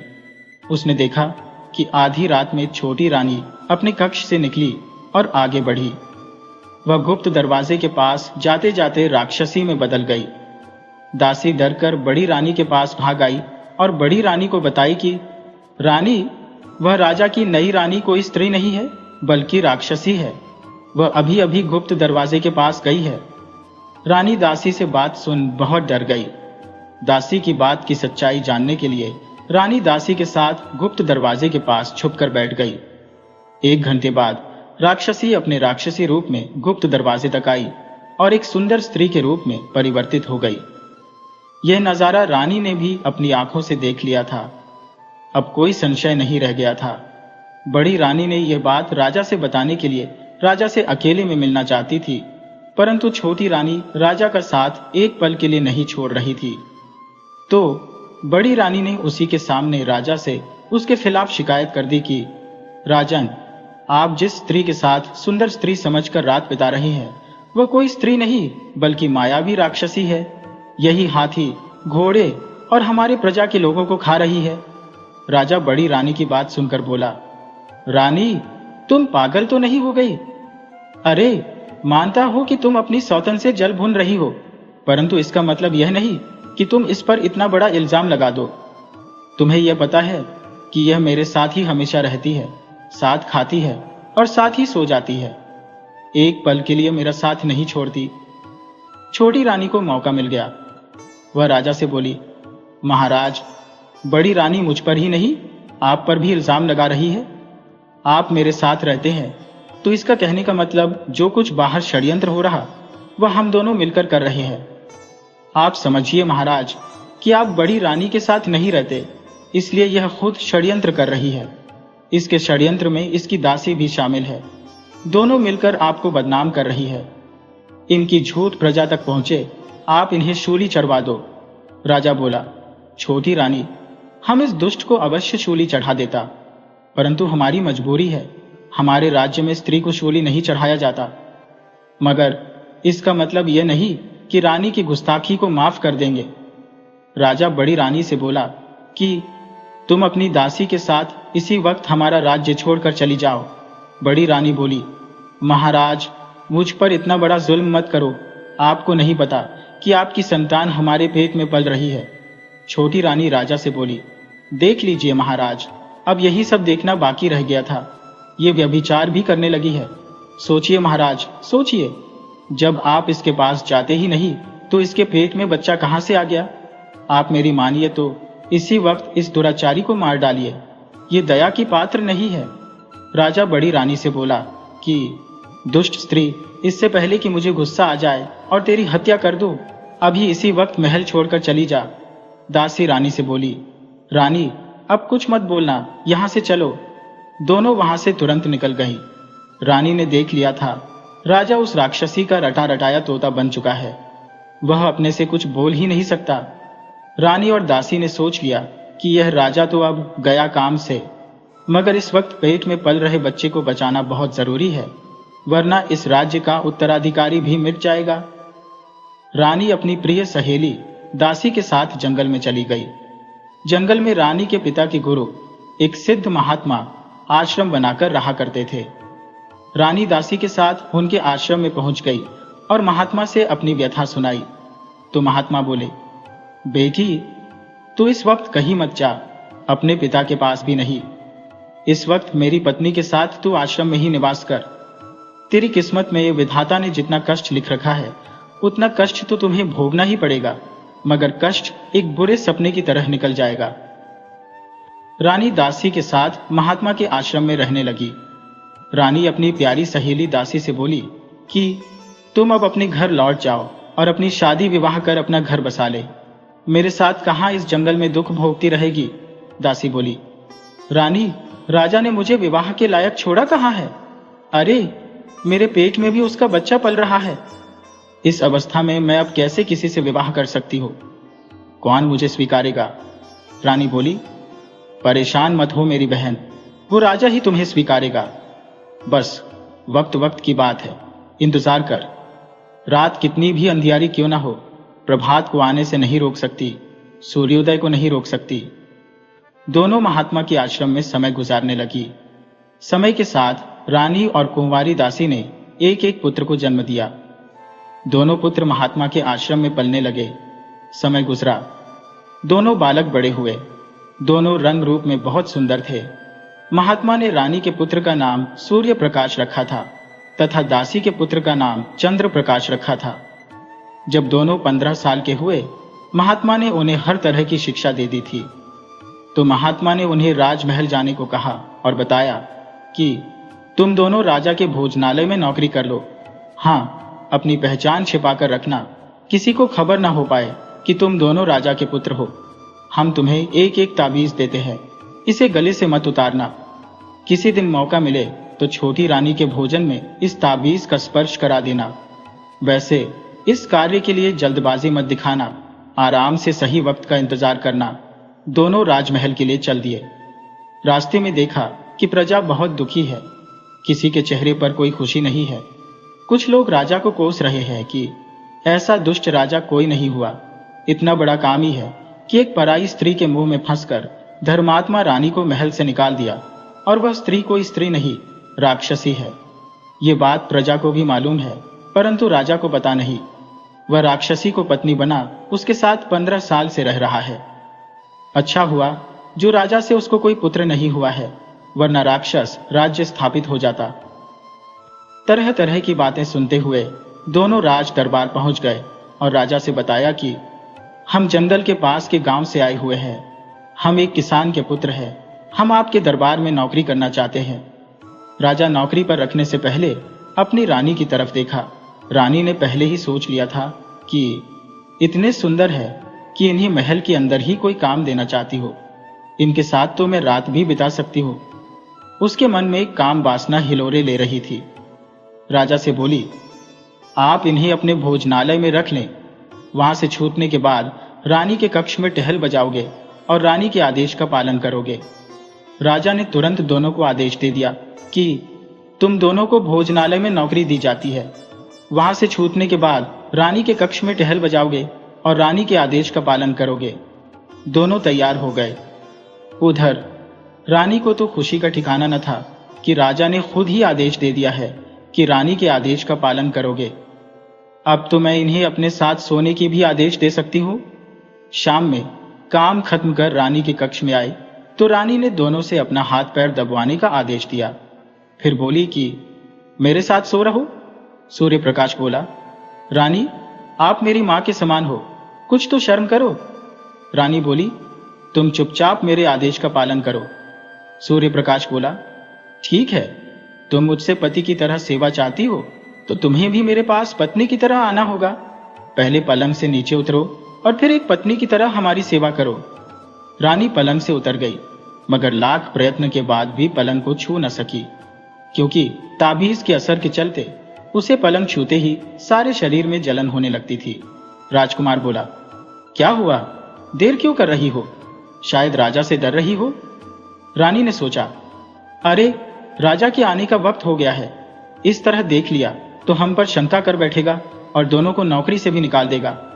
वह बोली, तुम दोनों इस वक्त यहां से जाओ, फिर बाद में हम मिलते हैं। दोनों दुष्ट रानी से किसी तरह मुक्त हो भोजनालय के पास अपने शयन कक्ष में चले गए, मगर उन्हें रानी से बहुत ज्यादा खतरा महसूस हो रहा था।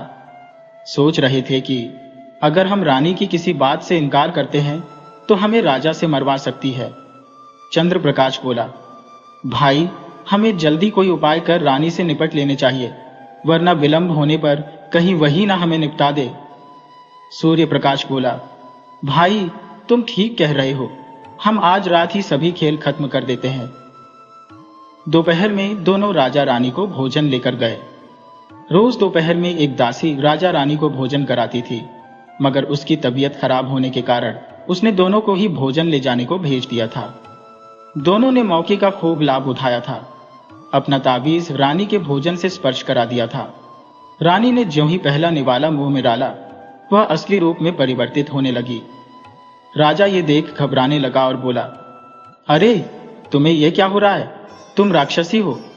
अब राक्षसी चाहकर भी रूप नहीं बदल पा रही थी तो सोची, अब कुछ छुपाने से नहीं छुपने वाला, तो राजा को ही खत्म कर देती हूं। वह राजा पर झपट पड़ी। तभी बड़ा राजकुमार सूर्य प्रकाश राजा की तलवार उठा राक्षसी का वध कर दिया। राजा की जान में जान आई, उसकी आंख खुल चुकी थी। उसे पीछे की बात याद आने लगी कि उस पेड़ पर चढ़ा युवक सच बोल रहा था। यह उसकी पत्नी नहीं थी। हमारे दरबार में, हमारी प्रजा में जितने जीव जंतु, पशु, हाथी, घोड़े गायब हुए हैं, जितने आदमी गायब हुए हैं, सब इसी ने खाए हैं। और तो और हम अपनी धर्मात्मा रानी और उसकी भोली भाली दासी को भी महल से निकाल दिया था। दोनों गर्भवती थी, दोनों के पेट में हमारे ही बच्चे पल रहे थे, परंतु दुष्ट राक्षसी ने साजिश कर महल से निकलवा दिया था। शायद उन्हें भी यह खा गई। राजा विलाप करने लगा तो राजकुमार बोला, महाराज आप विलाप न करें, आपकी रानी जिंदा है, आपकी दासी भी जिंदा है और दोनों के पुत्र भी जिंदा है, और इस वक्त आपके सामने खड़े हैं। हम दोनों ही आपके पुत्र हैं। राजा यह सुन विलाप करना छोड़ दिया और दोनों को गले लगा लिया और बोला, दोनों की मां इस वक्त कहां है, हमें दोनों के पास ले चलो। राजकुमार राजा को महात्मा के आश्रम में ले गए। राजा रानी को देख विलाप करने लगा। उसने दासी से भी माफी मांग लिया था तथा महात्मा के आश्रम में ही दासी से विवाह कर लिया। दोनों रानियों और अपने पुत्रों को लेकर महल लौट आया। इसके बाद अपने प्रजा से अपने के पाप का क्षमा मांगा। अब राजा का राजकाज बड़ी रानी संभालती थी। राजा सिर्फ अपने शयन कक्ष में रहता। इस प्रकार एक राक्षसी ने अपना आतंक मचा रखा था। अंत में उसका भी जीवन समाप्त हो गया। एक छोटी सी सीख, हमें अपनी आंखों देखी हर बात पर तुरंत विश्वास नहीं करना चाहिए। बुद्धि और विवेक से काम लेना चाहिए, वरना झूठे दिखावे में फंसकर सच्चाई से दूर हो सकते हैं।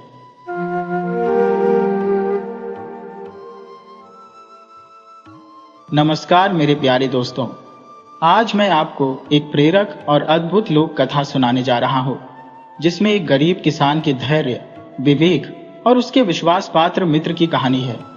साथ ही यह कहानी यह भी बताती है कि कैसे जीवन में आई हर कष्ट और बाधा को चतुराई से पार किया जा सकता है।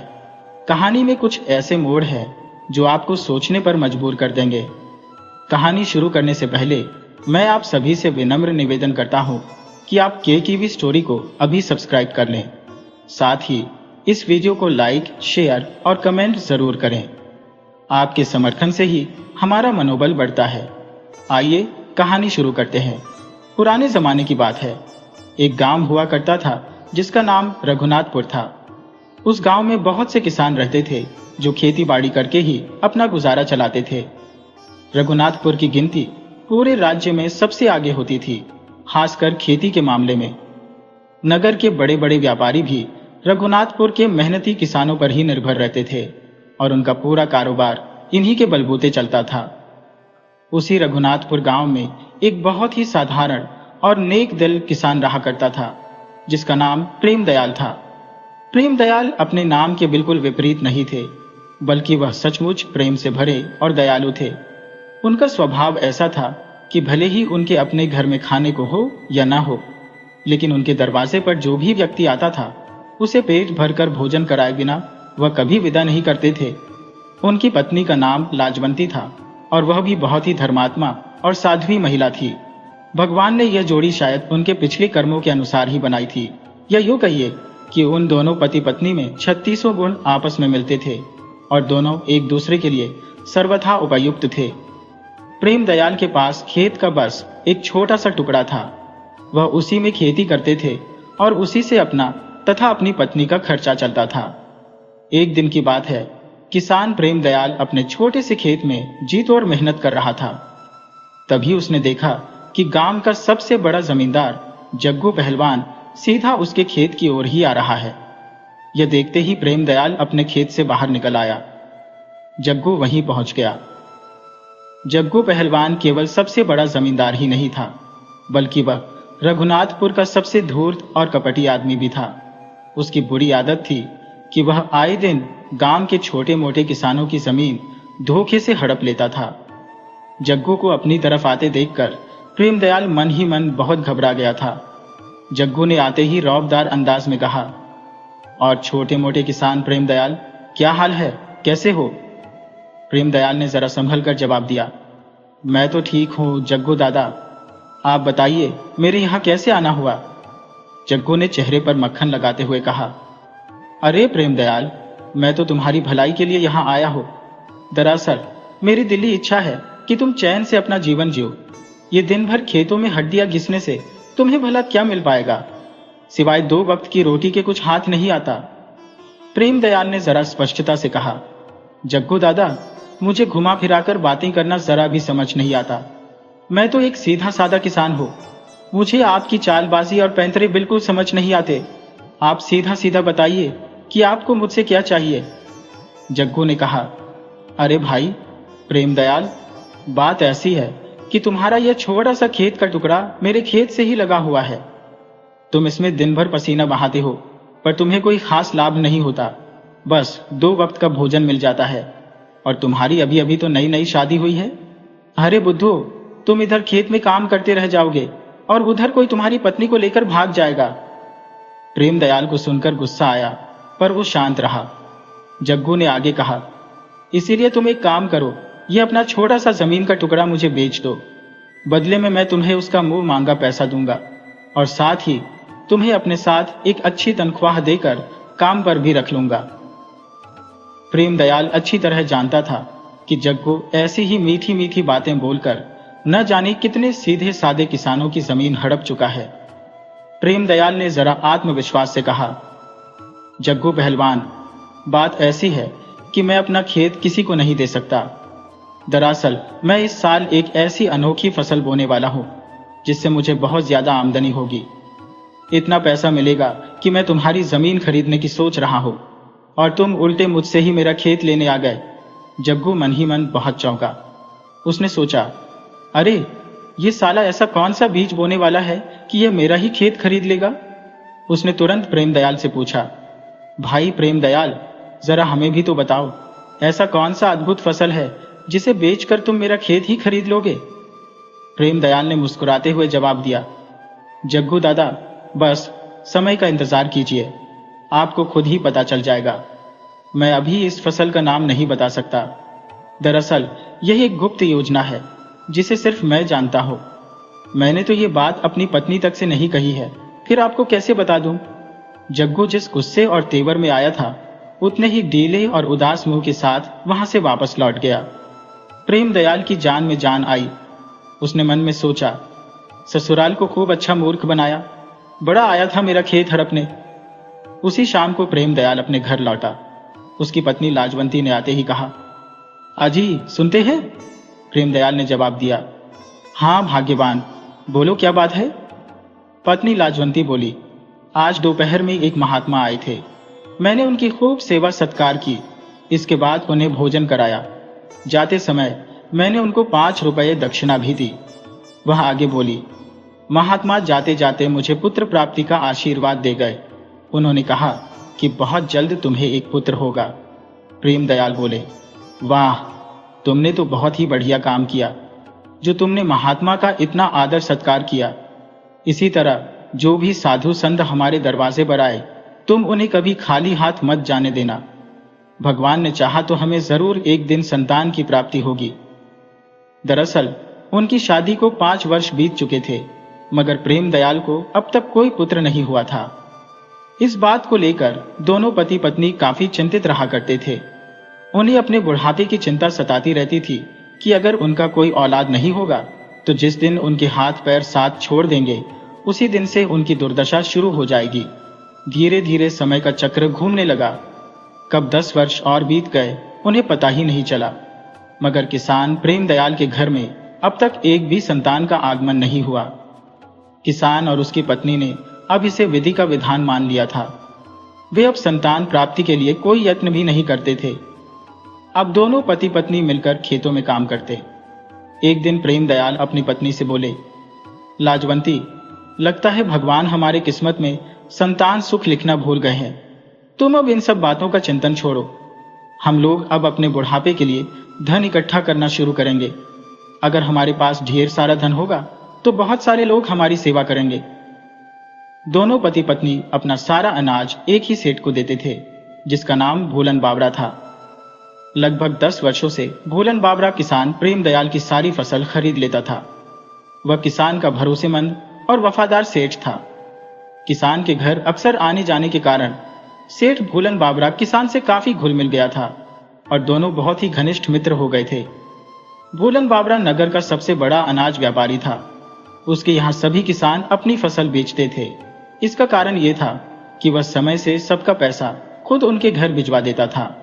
बाकी सेठों का हाल यह था कि वे फसल खरीदने के बाद कई वर्षों में लोगों का पैसा देते थे, जिसके कारण लोग भोलन बावरा को अपनी फसल आंख बंद करके दे देते थे। हाँ, एक किसान था जो भोलन बावरा को अपनी फसल नहीं बेचता था। उसका नाम जग्गू पहलवान था। अरे वही जग्गू पहलवान जिसने कहानी की शुरुआत में प्रेमदयाल का खेत हड़पने की कोशिश की थी। दरअसल जग्गू एक दुष्ट और ईर्ष्यालु इंसान था। उसने सेठ भोलन को प्रेमदयाल से घनिष्ठ मित्रता करते देख लिया था, जिसके कारण वह काफी जल भुन गया था। जग्गू चाहता था कि गांव में उससे आगे कोई न निकल पाए, जिसके कारण उसे काफी घाटा भी होता था। परंतु जग्गू जन्मजात ही एक दुष्ट इंसान था। सेठ भोलन के घर में उनकी पत्नी ही थी। शादी के 10 वर्ष बाद और बहुत यत्न करने के बाद उनकी पत्नी गर्भवती हुई थी। इसीलिए सेठ भोलन अब फसल का पैसा किसानों के पास अपने नौकरों से भिजवाते थे। मगर प्रेमदयाल के यहाँ भोलन बावरा खुद पैसे देने आते थे। एक बार वह पैसे देने आए। इधर प्रेमदयाल और उनकी पत्नी लाजवंती मन मारकर अपने घर में बैठे थे। तभी वहां भोलन बावरा पहुंचे। दोनों मित्रों में हालचाल हुआ। काफी देर तक बात विचार करने के बाद सेठ भोलन बोले, मित्र, मैं तुम्हारे फसल के पैसे देने आया हूं और सोचा इसी बहाने तुमसे मिल भी लूंगा। प्रेमदयाल बोले, बहुत अच्छा किया मित्र, परंतु तुम अभी पैसे मत दो। दरअसल अब हमें पैसे की जरूरत नहीं है। सेठ भोलन आश्चर्य से बोले, तुम्हारा अक्ल ठिकाने तो है ना? अरे तुम और भाभी दिन भर खेतों में अपनी हड्डी गलाकर मेहनत करते हो और तुम बोल रहे हो कि तुम्हें पैसे की जरूरत नहीं है। प्रेमदयाल बोले, अरे मित्र, तुम समझे नहीं। दरअसल हमें अभी पैसे की आवश्यकता नहीं है। तुम तो जानते ही हो, हमारी शादी के 10 वर्ष गुजर गए, परंतु अब तक हमारे वंश को आगे बढ़ाने वाला कोई नहीं आया। अभी हम किसके लिए पैसे लेंगे? उन्होंने गहरी सांस लेते हुए कहा, तुम हमारा सारा पैसा अपने पास ही जमा करके रखो और हमारे बुढ़ापे में हमें लौटा देना। भोलन बावरा बोले, मित्र, वह सारे पैसे तुम्हें जब चाहिए मैं तुम्हें दे दूंगा, परंतु जो तुम्हारी कहानी है वह मुझसे मिलती जुलती है। उन्होंने आगे बताया, दरअसल मुझे भी शादी किए 10 वर्ष गुजर गए थे, परंतु 10 वर्षों में मुझे एक भी बच्चा नहीं हुआ। अंत में थककर मेरी पत्नी मेरी दूसरी शादी करा रही थी। अब आया कहानी में पहला बड़ा मोड़, भोलन बाबरा ने कहा। परंतु एक दिन मेरे मुनीम जी ने मुझे बताया कि भरभोरनपुर में एक संत रहते हैं। उनके मुख से निकला आशीर्वाद बिल्कुल सच होता है। उनकी वाणी से निकली बात विधि के विधान को भी पलट देती है। हम पति पत्नी मुनीम की बात मानकर भरभोरनपुर संत के आश्रम गए थे। संत ने बहुत याचना के बाद मुझे पुत्र प्राप्ति का आशीर्वाद दिया। मेरी पत्नी आज 1 माह से गर्भवती है। वह रुके और बोले, यह बातें किसी को बताई नहीं जाती, परंतु तुम मेरे खास मित्र हो, इसीलिए तुम्हारे कष्ट देखकर मैंने तुम्हें बता दिया। आगे तुम्हारी मर्जी। प्रेमदयाल बोले, छोड़ो मित्र, हम पति पत्नी न जाने कितने संत महात्मा के आगे याचना किए, परंतु किसी ने हमें संतान प्राप्ति का आशीर्वाद नहीं दिया। तभी किसान की पत्नी लाजवंती बोली, अरे भाई साहब बता रही हैं, तो एक बार वहां चलकर देखने में आपको क्या परेशानी है? प्रेमदयाल बोले, ठीक है भाग्यवान, हम लोग कल ही चलते हैं। भोलन बाबरा अपने घर चला गया। अगले दिन प्रेमदयाल अपनी पत्नी लाजवंती को लेकर भरभोरनपुर के लिए चल पड़ा। प्रेमदयाल अपने गांव रघुनाथपुर के बाहर ही निकला था। तभी रास्ते में उसे गांव का जमींदार जग्गू आते हुए दिखाई दिया। जग्गू जब पास आया तो उसने व्यंग्य से कहा, अरे ओ प्रेमदयाल भैया, गांव छोड़ के परिवार सहित भाग रहे हो? कुछ गड़बड़ कर दी हो क्या? अरे जाते जाते कम से कम अपना खेत मुझे दे जाते। प्रेमदयाल को जग्गू की बात सुनकर बहुत गुस्सा आया, परंतु वह अपनी पत्नी के साथ था। वह उससे प्रेमपूर्वक बोला, अरे जग्गू दादा, हम गांव छोड़ नहीं भाग रहे हैं। दरअसल हम खजाने की खोज में जा रहे हैं, जिसमें हमें कुछ दिन का समय लग जाएगा। जग्गू को लगा कि यह सच कह रहा है, पर उसे फंसाने के लिए प्रेमदयाल ने आगे कहा, तो मैं अपनी पत्नी को भोजन बनाने के मकसद से ले जा रहा हूं। मुझे खजाना ढूंढने से फुर्सत नहीं मिलेगी, जिसके कारण मेरा भोजन नहीं बन पाएगा। अगर मेरी पत्नी मेरे साथ रहेगी तो मेरा भोजन समय से बना देगी। जग्गू जब इतना सुना तो वह ईर्ष्या से जल भुन गया। वह बिना कुछ बोले तेजी से गांव की तरफ बढ़ गया। जग्गू ने अब कसम खा ली थी कि वह प्रेमदयाल के खजाने की खोज जरूर करेगा। प्रेमदयाल चलते चलते संत के आश्रम पहुंच गया। संत उनसे प्रेम पूर्वक मिले। वास्तव में संत बहुत ही नेक दिल इंसान थे। वह बिना कुछ बोले एक सेब प्रेमदयाल की तरफ बढ़ाए और बोले, वत्स, ये सेब खा लेना और रात्रि में अपनी पत्नी से संबंध बनाना, तुम्हें संतान सुख अवश्य मिल जाएगा। दोनों पति पत्नी संत का आशीर्वाद लेकर अपने घर को चल पड़े। शाम होते होते दोनों अपने घर पहुंच गए। किसान की पत्नी लाजवंती ने भोजन बनाया। इसके बाद अपने पति प्रेमदयाल को भोजन परोसा और खुद सजने लगी। आज उसको अपने पति के सामने अच्छा दिखना था। दोनों बिस्तर पर गए और थोड़ी देर में काम वासना में तृप्त हो गए। 1 घंटे तक हम बिस्तर होने के बाद दोनों थक गए। वह एक दूसरे को बाहों में भरकर सो गए। अगले दिन किसान उठा और अपने खेत में काम करने चला गया। उधर उसके खेत के बगल में जमींदार जग्गू पहलवान मजदूरों के साथ अपने खेत में काम करवा रहा था। जब प्रेमदयाल ने जग्गू को खेत में काम करते देखा तो उसका मन मचलने लगा। यह है कहानी का दूसरा बड़ा मोड़। जग्गू लालची स्वभाव का था।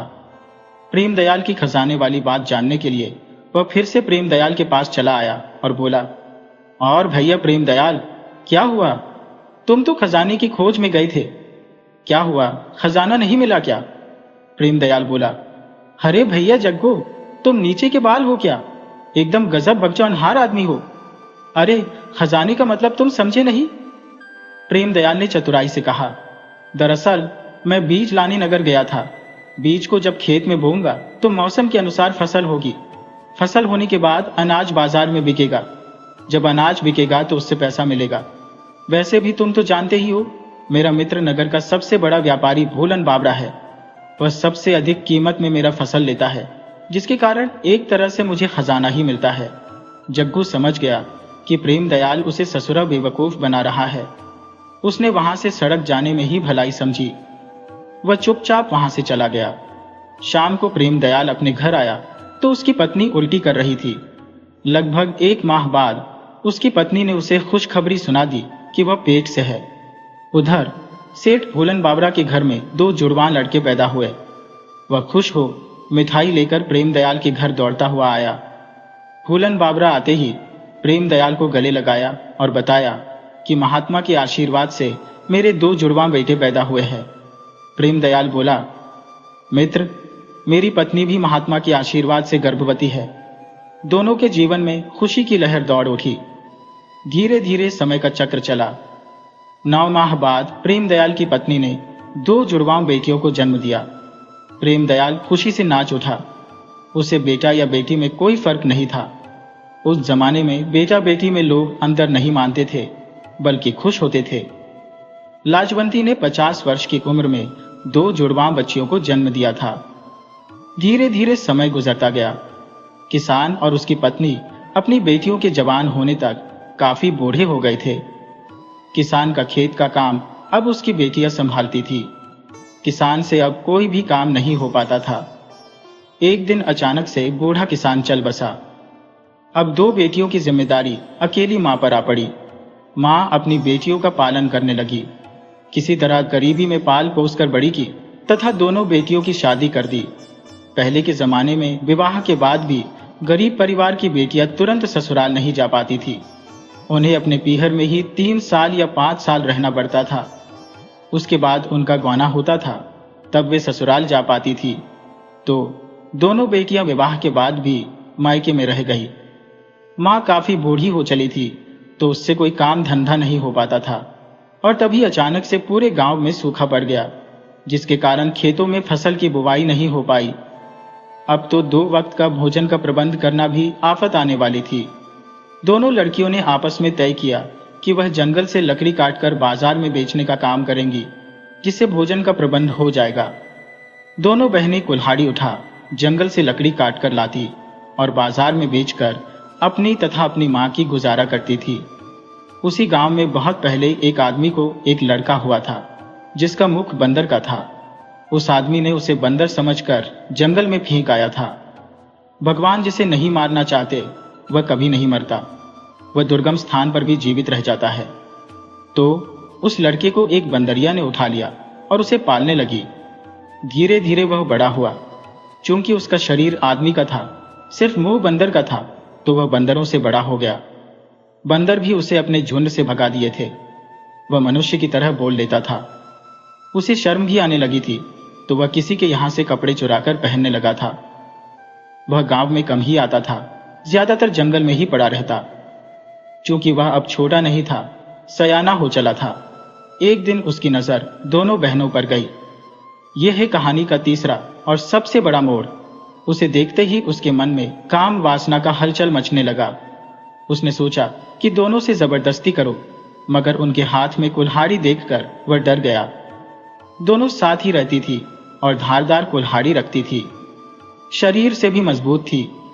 बंदर के शक्ल वाला लड़का उससे डर गया, मगर काम वासना है कि शांत ही नहीं हो रही थी।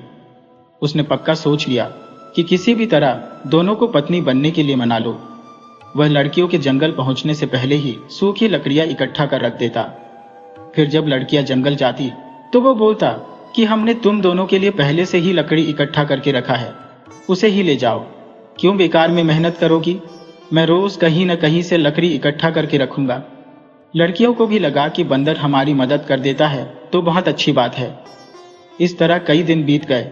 लड़कियां बंदर के लिए कुछ रोटियां भी जंगल में अपने साथ ले जाती और उसे खाने को देती। बंदर को लगा कि अब बात बन रही है, लड़कियां हमसे प्रेम करने लगी है, तो वह और भी ज्यादा सूखी हुई लकड़ी इकट्ठा कर रखने लगा। लड़कियां भी जब मुफ्त में लकड़ी पाती तो खुश हो जाती। वो भी बंदर से मीठी मीठी बातें करने लगी। बंदर को इनकी रस भरी बातों से बहुत मजा आ रहा था, तो वह अगले दिन से लकड़ी का गट्ठर भी पहले से बांध कर रखने लगा। लड़कियां और भी खुश हो गईं। बोली, भाई हो तो तुम्हारे जैसा, तुम हमारी कितनी मदद करते हो। यह बात सुन बंदर नाराज हो गया। उसने कहा वह दोनों को पत्नी बनाना चाहता था और दोनों ने उसे भाई बोल दिया। अगले दिन जब वह उनके लिए लकड़ी इकट्ठा किया तो उन लकड़ियों के बीच में ईंट पत्थर भर के रख दिया। फिर गट्ठर को बांध दिया। जब दोनों लड़कियां जंगल में लकड़ी लेने आई तो लकड़ी की गट्ठर देख खुश हुई कि आज गट्ठर बहुत बड़ी है। उन्होंने सोचा, बंदर हमारी कितनी फिक्र करता है, तभी तो पहले से ही हमारे लिए लकड़ी इकट्ठा करके रखता है। उन्हें क्या पता था कि वह उनसे प्यार करने लगा है और अपने नजदीक लाने के लिए यह सब कर रहा है। पहले लड़कियां अपना गट्ठर स्वयं उठा लेती थी, मगर आज गट्ठर बहुत ज्यादा भारी हो गया था। तो उन्होंने बंदर से कहा कि बंदर भैया, जरा हमारी मदद करना, लगता है तुमने गट्ठर भारी बांध दिया है, हमारे सिर पर इसे उठा दो। बंदर बोला, मुझे भाई कहोगी तो नहीं उठाऊंगा, मुझे पति कहो तो उठाऊंगा। लड़कियां बोली, क्या बकवास करते हो, तुम्हें नहीं पता कि हम दोनों शादीशुदा हैं और शादीशुदा लड़कियों से ऐसी बातें नहीं करनी चाहिए। बंदर बोला, मैं जानता हूं, अभी तुम्हें बूंदी के लड्डू दिखाए गए हैं, तुमने अभी तक लड्डू खाया नहीं है, अर्थात इस शादी की कोई मान्यता नहीं है, हमसे शादी कर लो, तुम्हें जंगल से फल और लकड़ियों की कोई कमी नहीं होने दूंगा, और मेरी बात नहीं मानी तो फिर सोच लो, तुम्हें जंगल में कदम भी नहीं रखने दूंगा। छोटी बहन ने बड़ी बहन के कान में फुसफुसाकर कहा, तू इस वक्त इससे पंगा मत ले, इसे कुछ भी बोलकर गट्ठर उठवा ले। बड़ी बहन बंदर से बोली, गलती हो गई बतार जी, अब तो गट्ठर उठा दो। बंदर बोला, क्या कहा, फिर से एक बार कहो। बड़ी बहन ने फिर से वही बात दोहरा दी। बंदर बोला, मुझे बहुत अच्छा लग रहा है, फिर से कहो। लड़की को स्वार्थ था तो फिर बोल दी। इस तरह 10 बार बुलवाने के बाद बंदर ने गट्ठर उठा दिया। लड़कियां सोची, चलो इससे जान तो छूटी, परंतु यह क्या, बंदर तो उनके पीछे पीछे चला आ रहा था। लड़की बोली, अरे तुम हमारे पीछे क्यों चले आ रहे हो। बंदर बोला, तो और कहां जाऊं, पति तो अपनी पत्नियों के पास ही रहते हैं, अब तुम दोनों के साथ ही रहूंगा। लड़कियां बोली, ये क्या बात करते हो, तुम हमें बदनाम करने पर क्यों तुले हुए हो। बंदर बोला, इसका मतलब तुम हमको अपना पति नहीं मान रही हो, तो हमारी लकड़ी वापस कर दो। छोटी बहन बड़ी से बोली, तू इस वक्त इससे पंगा मत ले, हमारी गठरी गिरा दिया तो कोई उठाने वाला नहीं मिलेगा, अभी चुप रह, इससे तो हम बाद में निपटेंगे। दोनों उसके साथ अपने घर तक आई और उससे बोली कि तुम हमारे दरवाजे पर बैठो, हम लकड़ियां बेचकर आती हैं। दोनों लकड़ियां लेकर टाल पर गई तो टाल वाले ने गट्ठर खोल कर देखा तो उसमें ईंट पत्थर भरे थे। टाल वाला लड़कियों पर बहुत नाराज हुआ कि तुम लोग धोखाधड़ी पर उतर आई हो, आइंदा हमारे टाल पर लकड़ी मत लेकर आना, अपनी लकड़ी लेती जाओ। दोनों बहनें अपना समूह बना घर आ गई। वह बंदर पर बहुत गुस्से में थी। वह घर आने पर बंदर से बोली, आओ पतिदेव, बाहर क्यों बैठे हो, हमारे साथ पलंग पर चलो, सुहाग रात मनाओ। बंदर को तो खुशी का ठिकाना ही नहीं था। वह खुशी खुशी उनके कमरे में चला गया। दोनों बहनों ने पहले उसे प्यार से बात की, फिर धोखे से पकड़ लिया, इसके हाथ पैर बांधे और लगी पिटाई करने। मारते मारते बंदर का कचूमर निकाल दिया। बंदर हाथ जोड़ता रहा कि बहन, अब ऐसी गलती नहीं होगी, मुझे छोड़ दो, अब तो यह जंगल भी छोड़कर चला जाऊंगा। दोनों बहनें बोली, तेरा कोई भरोसा नहीं, तूने गठरी में ईंट पत्थर भरकर हमारा रोजगार बंद करा दिया, तूने हमारे पेट पर लात मारा है, हमारे पास कोई रोजगार ही नहीं है, अब तुझको मदारी को बेचकर ही हम मानेंगी। संयोग से गांव में एक मदारी बंदर का नाच दिखाने आया था। दोनों बहनों ने बंदर को 50 रुपए में मदारी वाले को बेच दिया। बंदर से पिंड छोड़ा दोनों बहनें राहत की सांस ली। हालांकि वह पूर्ण बंदर नहीं था, आदमी की तरह बोलता था, तो मदारी की भी चांदी ही चांदी हो गई। वह उसे लेकर दूर देश चला गया। दोनों बहनें समय के साथ अपने ससुराल चली गई और सुखी से रहने लगी। ये कहानी हमें सिखाती है कि ईमानदारी, विवेक और सच्चे मित्र का साथ जीवन की हर कठिन चुनौती को पार करा देता है। अपनी बुद्धि और चतुराई से हम हर जग्गू पहलवान को मात दे सकते हैं। अगर आपको हमारी कहानी अच्छी लगी हो तो हमारे चैनल KTV स्टोरी को सब्सक्राइब करें, लाइक करें और कमेंट बॉक्स में राधे राधे जरूर लिखें। आपसे पुनः मिलते हैं एक नई कहानी के साथ। तब तक के लिए आपको और आपके पूरे परिवार को राधे राधे।